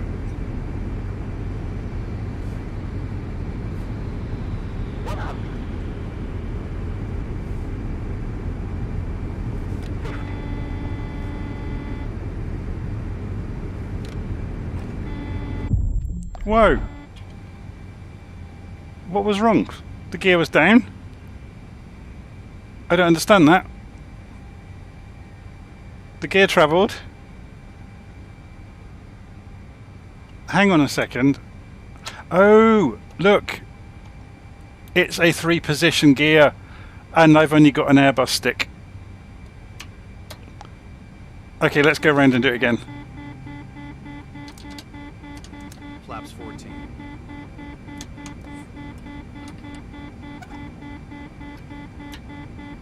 Why is it not letting me start the engines?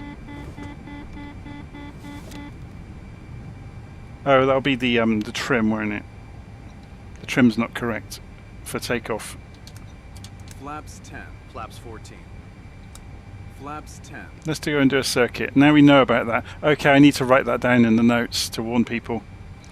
They've done the same thing. The 737 has the same issue with Airbus controllers, or with any digital gear stick.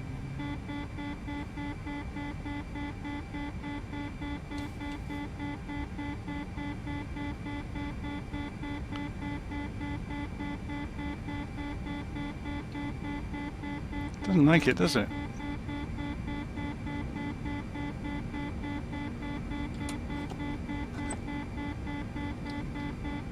What is it doing?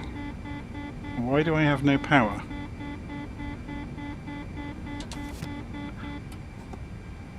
I have a horrible feeling this is the age-old problem with the Inibuilds planes, with the brakes sticking.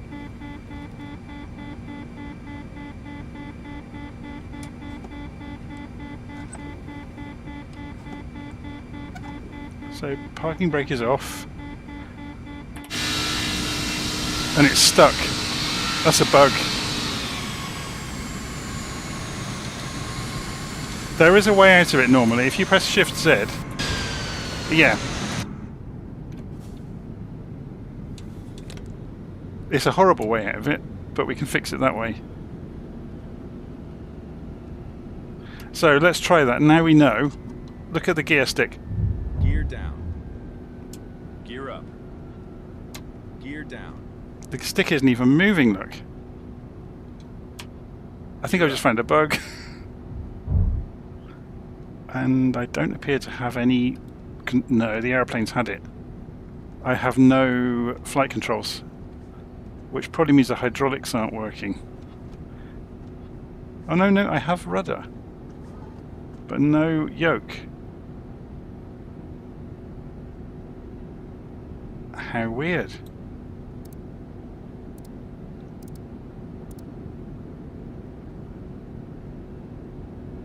I've never seen that before. So I'm now in DC-10 territory where I only have the throttles to control the aeroplane.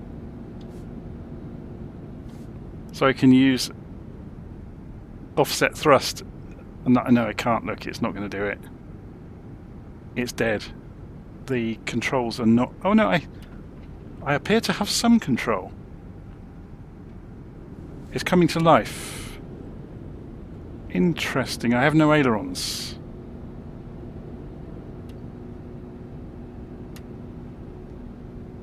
It's slowly waking up. Is it hydraulics, maybe?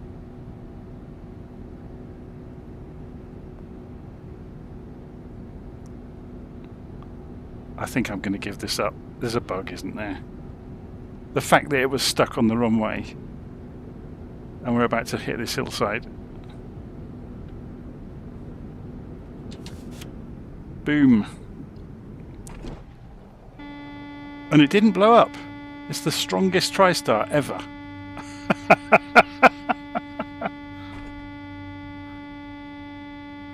But no, that wasn't the case with the gear then. The gear down. It doesn't simulate 3 positions.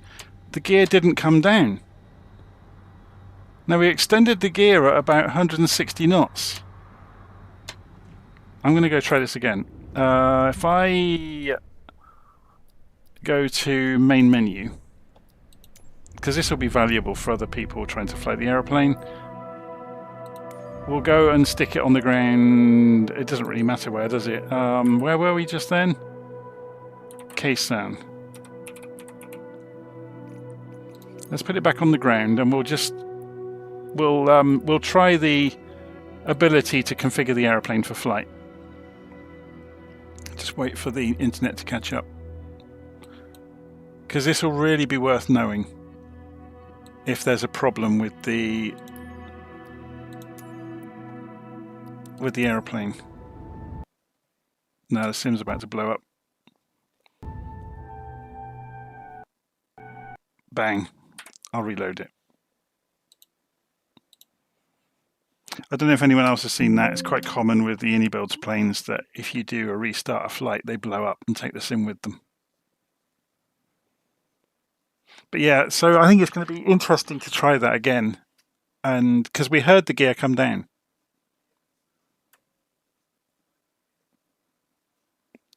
So there are known issues with the aeroplane, but I didn't think the gear was one of them.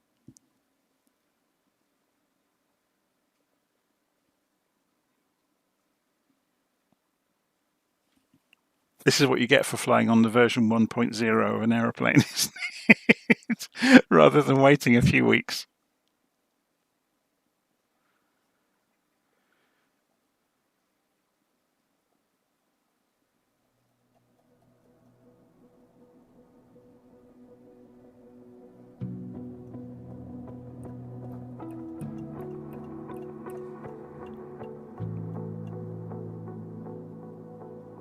So maybe the Xbox crowd weren't entirely wrong in their review of the aeroplane. Maybe they've seen the same bugs, or other bugs even.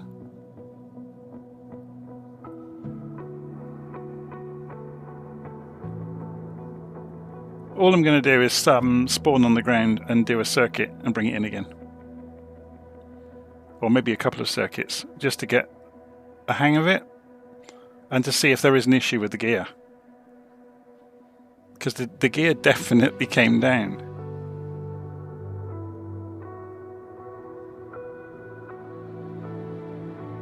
And this, what I suspected was a 3-position gear switch, wasn't.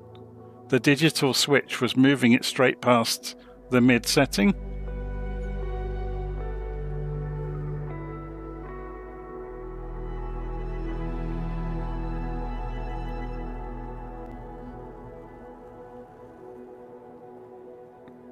Something that was interesting when we were on approach and got to about 160 knots, 150 knots with the flaps at 14.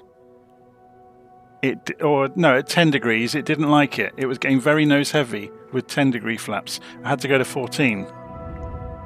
So let's try this again. KSAN.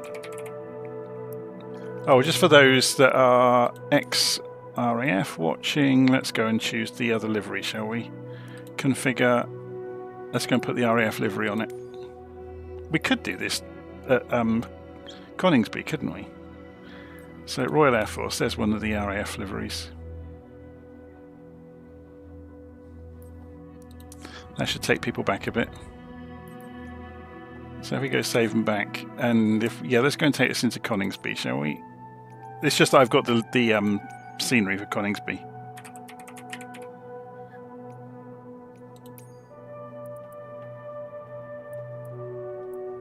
So we'll wind the clock back as well and put ourselves on the end of the ramp so we can roll straight out to the runway. I'll set my controls in the normal positions. You'll see the aeroplane spawn in a few moments. There it comes. I haven't got Bry's scenery, sorry. Otherwise I would, but without decent scenery, Bry's is just going to look like an AI hodgepodge of randomness.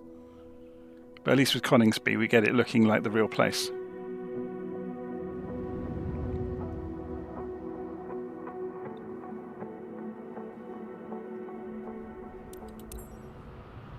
But yeah, this will take people back a bit, won't it?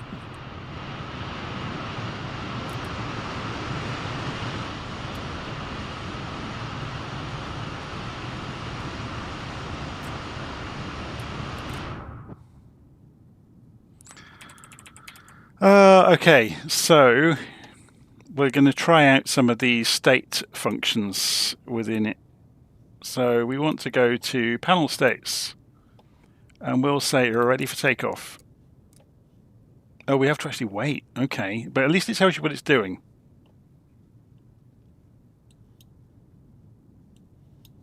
So should we turn around and watch it doing it?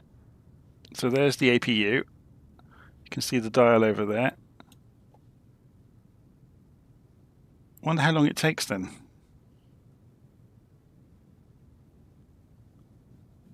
Presumably it will go through all the switches and everything at 100 miles an hour.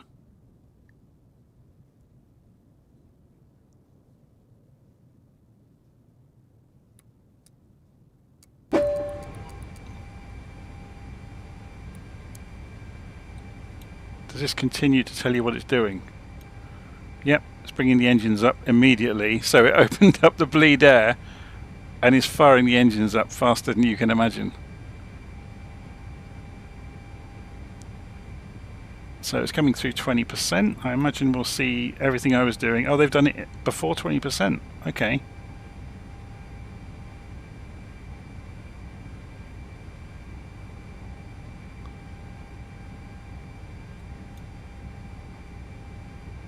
Should put the weather on live instead of few clouds. What was it like earlier today in Coningsby? Pretty horrific, but it'll do. We're just going to do a low altitude circuit. We do get ILS though, don't we? Interesting. Oh, of course, because the sim crashed, it took out Navigraph and little nav map as well. So if we go and reload little nav map,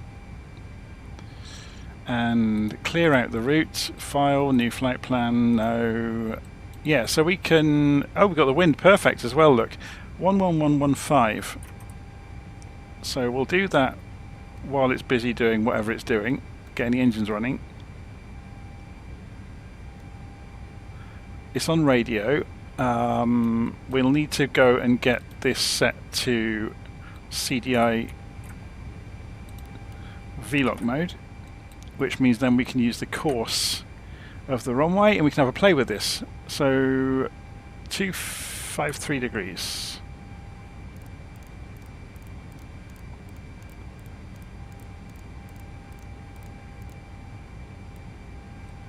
Okay, so this is ready to go for it to understand the runway, which is good. It does mean we're going to have to taxi down and take off runway 25, but that's fine. How do we get out of here then to go and taxi? Oh, an immediate left turn then onto Alpha.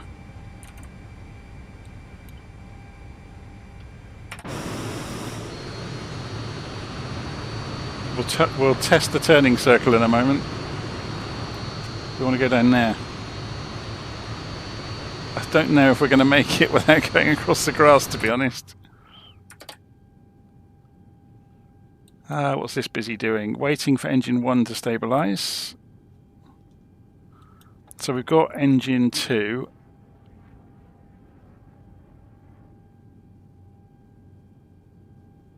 No, engine 1 is not doing anything. This is supposed to be starting itself, isn't it? It's got the fuel on.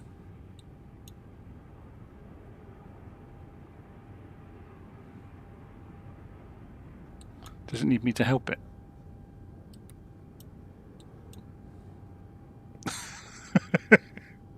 I don't reckon much to their startup procedure.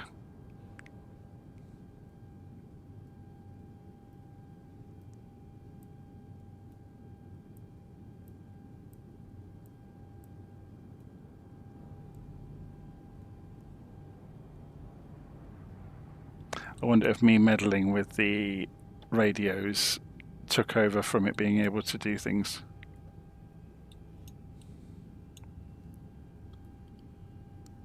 So here's a question then. Can we just go and kick it to make it do engine 3 before it's ready? Or will it try and do it itself? Let's keep an eye on this, the valves.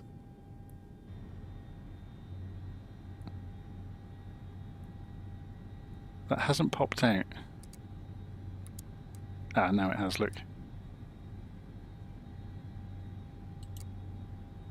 Yeah, something's broken there. It didn't want to do it, did it? Their sequencing for the auto startup is wrong.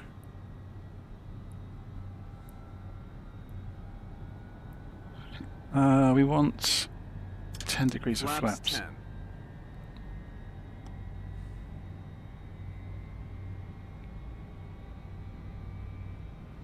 So if we're going to be flying a circuit here, we're flying 270 on the way out, 70 on the way back. Okay. We can get rid of that panel out of the bottom of little nav map. We don't need it. It's that one, isn't it? Yeah.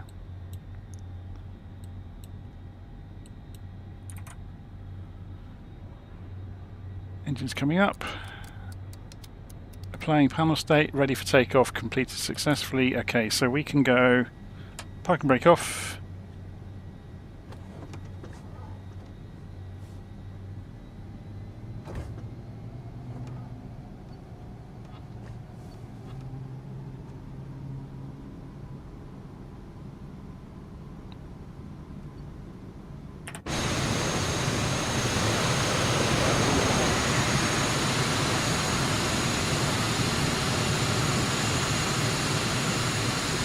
Oh my word, look at the turning circle.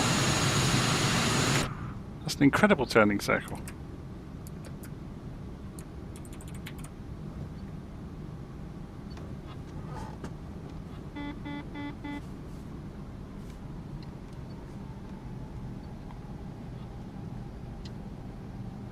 Whoa, where am I going?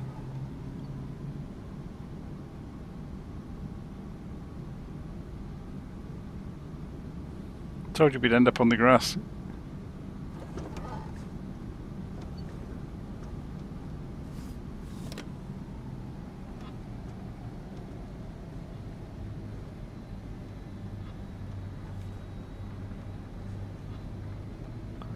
To be honest, I don't know if the taxiways at Coningsby will be rated to take a TriStar, but there you go.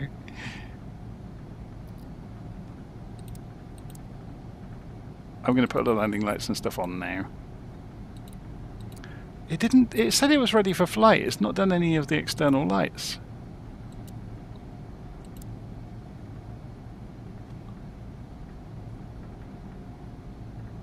Oh, yeah, it said it was ready for takeoff, didn't it? Which it hasn't done half the things. Let's go and calibrate the altimeter then. What else might it have not done?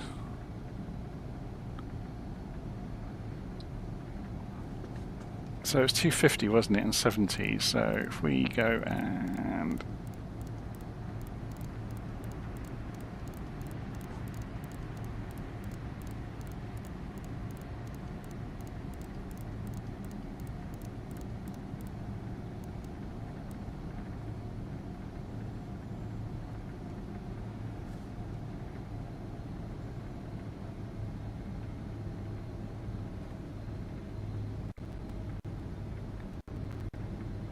Don't you dare crash.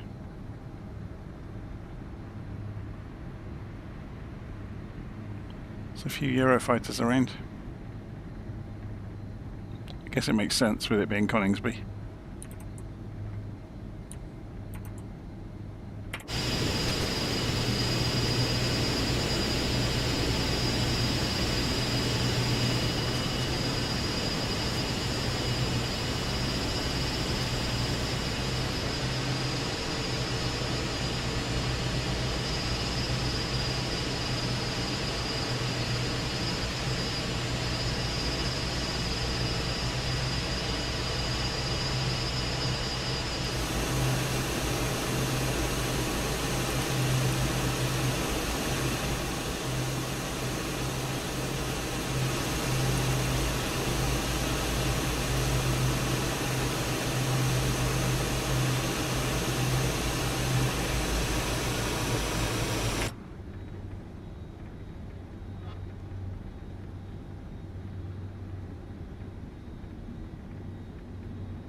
Okay, airspeed is alive. 80 knots.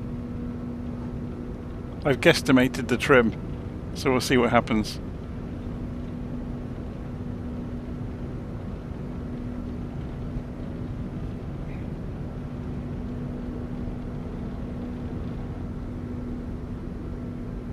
Gear up.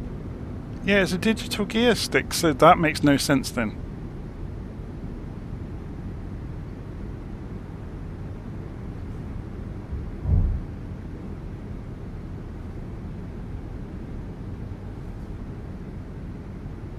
So we'll just hold it at 1,000 feet and then do a left turn, or 1,000 feet-ish. I wonder where that cloud base is. Do you reckon we can get to 1,500?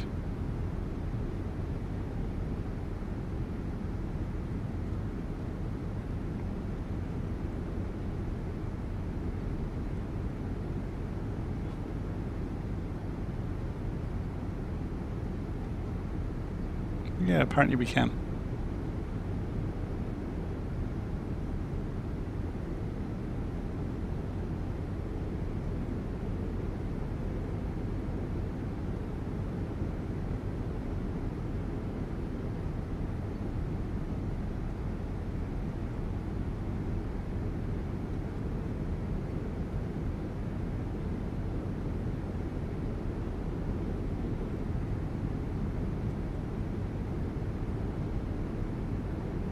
Okay, we're just putting it around to the reciprocal of the runway direction.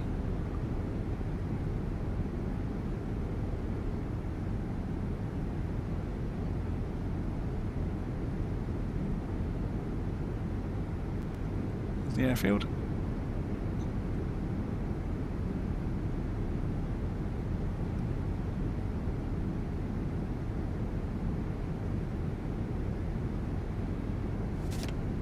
Flaps 4, flaps 0. It picks up speed really quickly.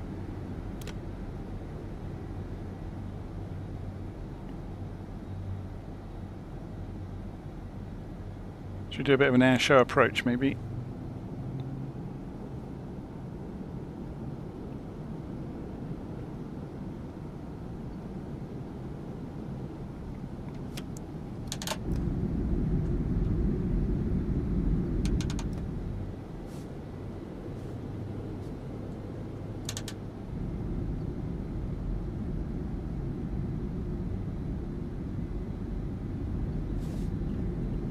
Flaps 10, flaps 14. Flaps 18, gear down.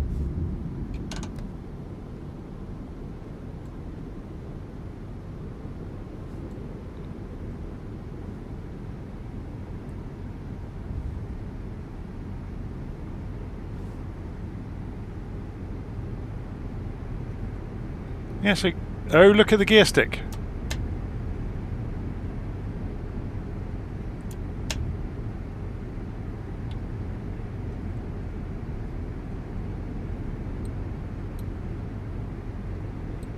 Gear stick is not moving. Yeah, it's broken. I had to flick it up and down 3 or 4 times. Has it actually got the gear? It's got the gear out this time.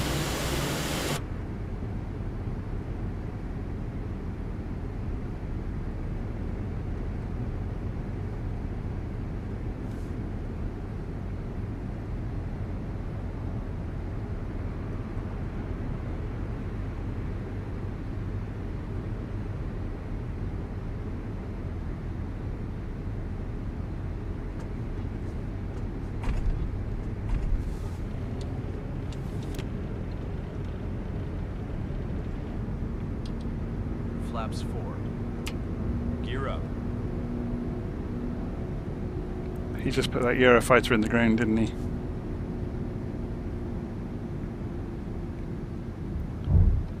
So that's interesting. So the gear stick is broken. There's a bug there.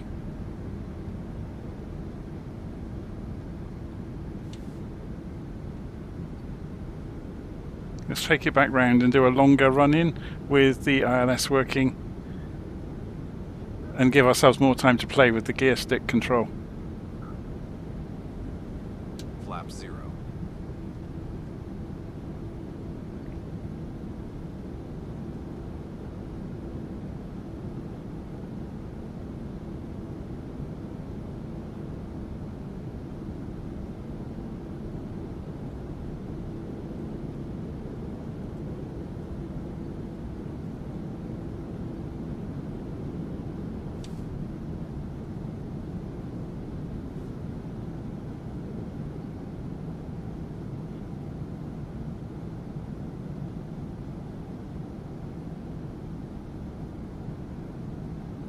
So yeah, by randomly flicking the gear lever up and down on my controller, it suddenly worked. But at one point we had gear down with the gear stick up, which is undoubtedly what happened during the flight.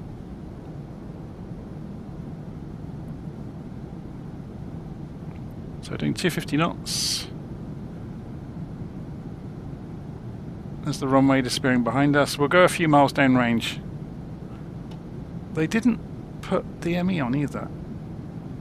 It's working here, but not here. I still don't know why.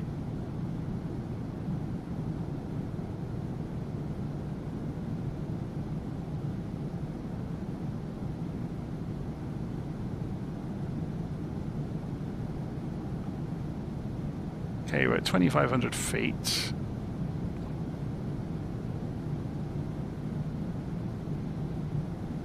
Four miles downrange.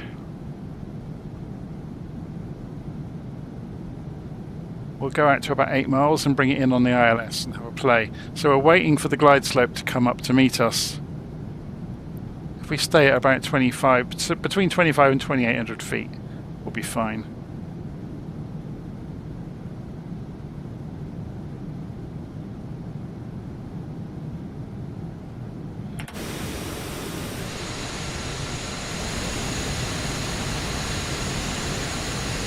There's the airfield over there.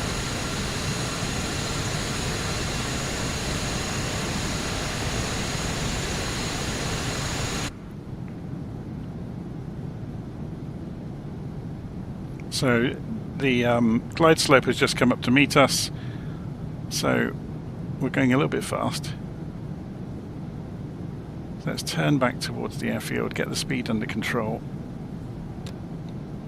We just glide around the corner.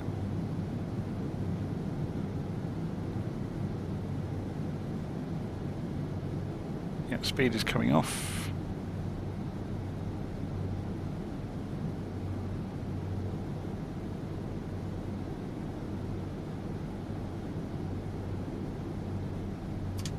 Flaps 4.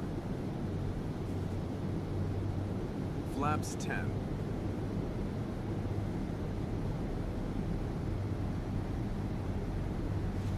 So we're a little bit below the glide slope. We are 9.5 miles out, so we're going to climb into it. So there's the centre line just coming through. Not sure we'll be able to turn in time, but we'll try. There's the runway right in front of us. So we're on glide slope, on localizer. Speed is good. 2500. Flaps 14. We are now dropping like a stone, so let's get the nose back up. Get back on the glide slope, and there we go. And yeah, look, the gear lever's not working. Gear up. Gear down, gear up, gear down. There we go. Gear down. It's broken. Yeah, that's why what happened.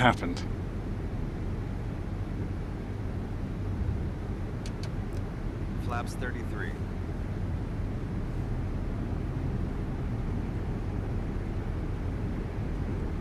Okay, let's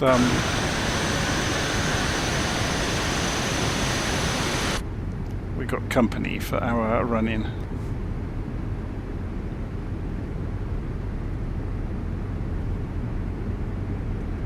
We've gone low while we were busy looking at him, so we're getting the glide slope back.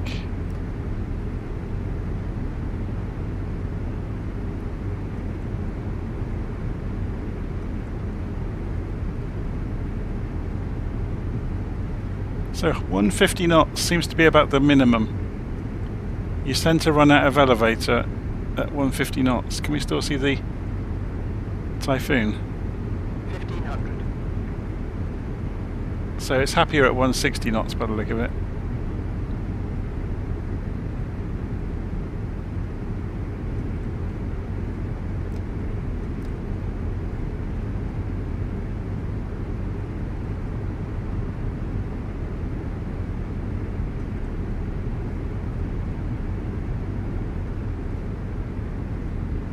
Should we just check outside that the gear actually is down?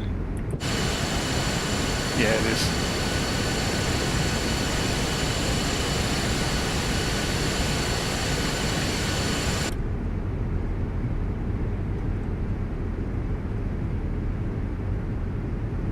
So, just checking, this does actually agree with the Pappies. 1000.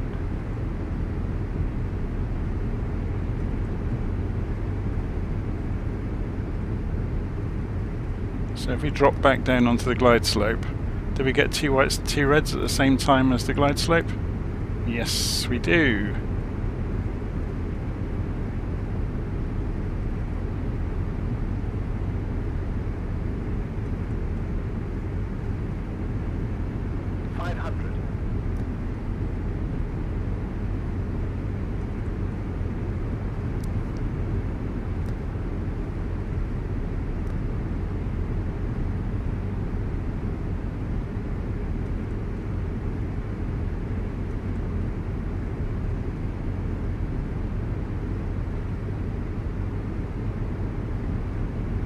there's a bit of a crosswind at low level. Look, it's pushing us to the left at the last moment.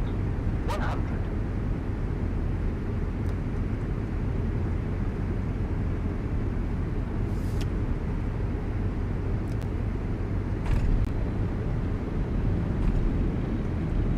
Okay, do the reverses work?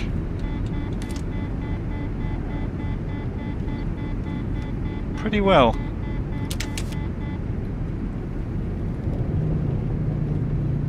Should we go and have a look at them outside?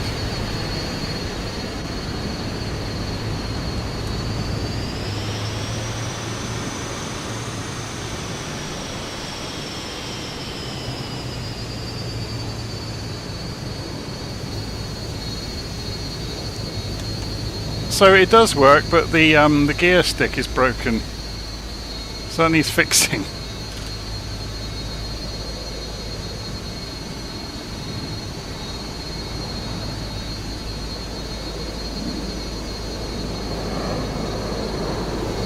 Oh, we're going to get an aerobatics display in the background by the look of it.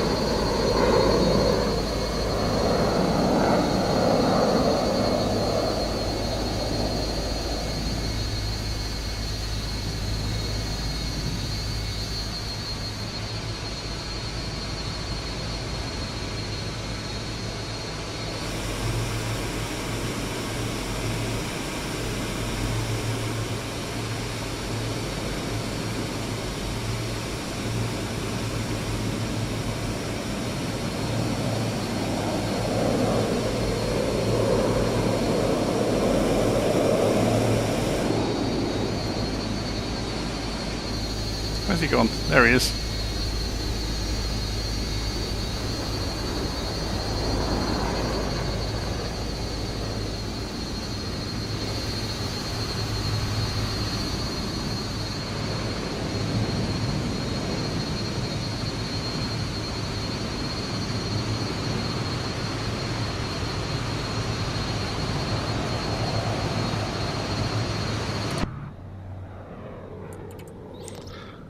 Okay, so can we actually, while we're sat out here on the ground, can we request a GPU? We can. Presumably then we can go and turn the GPU on and then just cut the engines.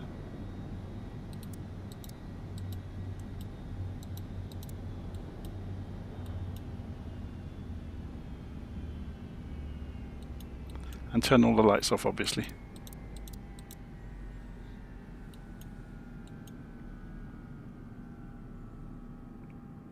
So yeah, there's obviously an issue with the landing gear switch. If we'd have known about that in advance, that would have been super useful. Yeah, I'm going to go watch the Artemis launch as well, if it happens. But there we go, the TriStar. The TriStar in Flight Simulator. That was quite informative this evening, wasn't it? We learnt a lot. Or I learnt a lot anyway. It was a shame about that first landing with the gear switch, but you live and learn, don't you? Every day's a school day with the sim, as they say. Anyway, take care, and I'll see you all again soon. Thanks ever so much for watching. If you've been following along and seeing the disasters and the wins along the way. So, I'm sure as we learn more, we get to fly things in a more stable manner, don't we? And we can add on air traffic services and other traffic and weather and all the rest of it. Okay, see you all again soon. Take care.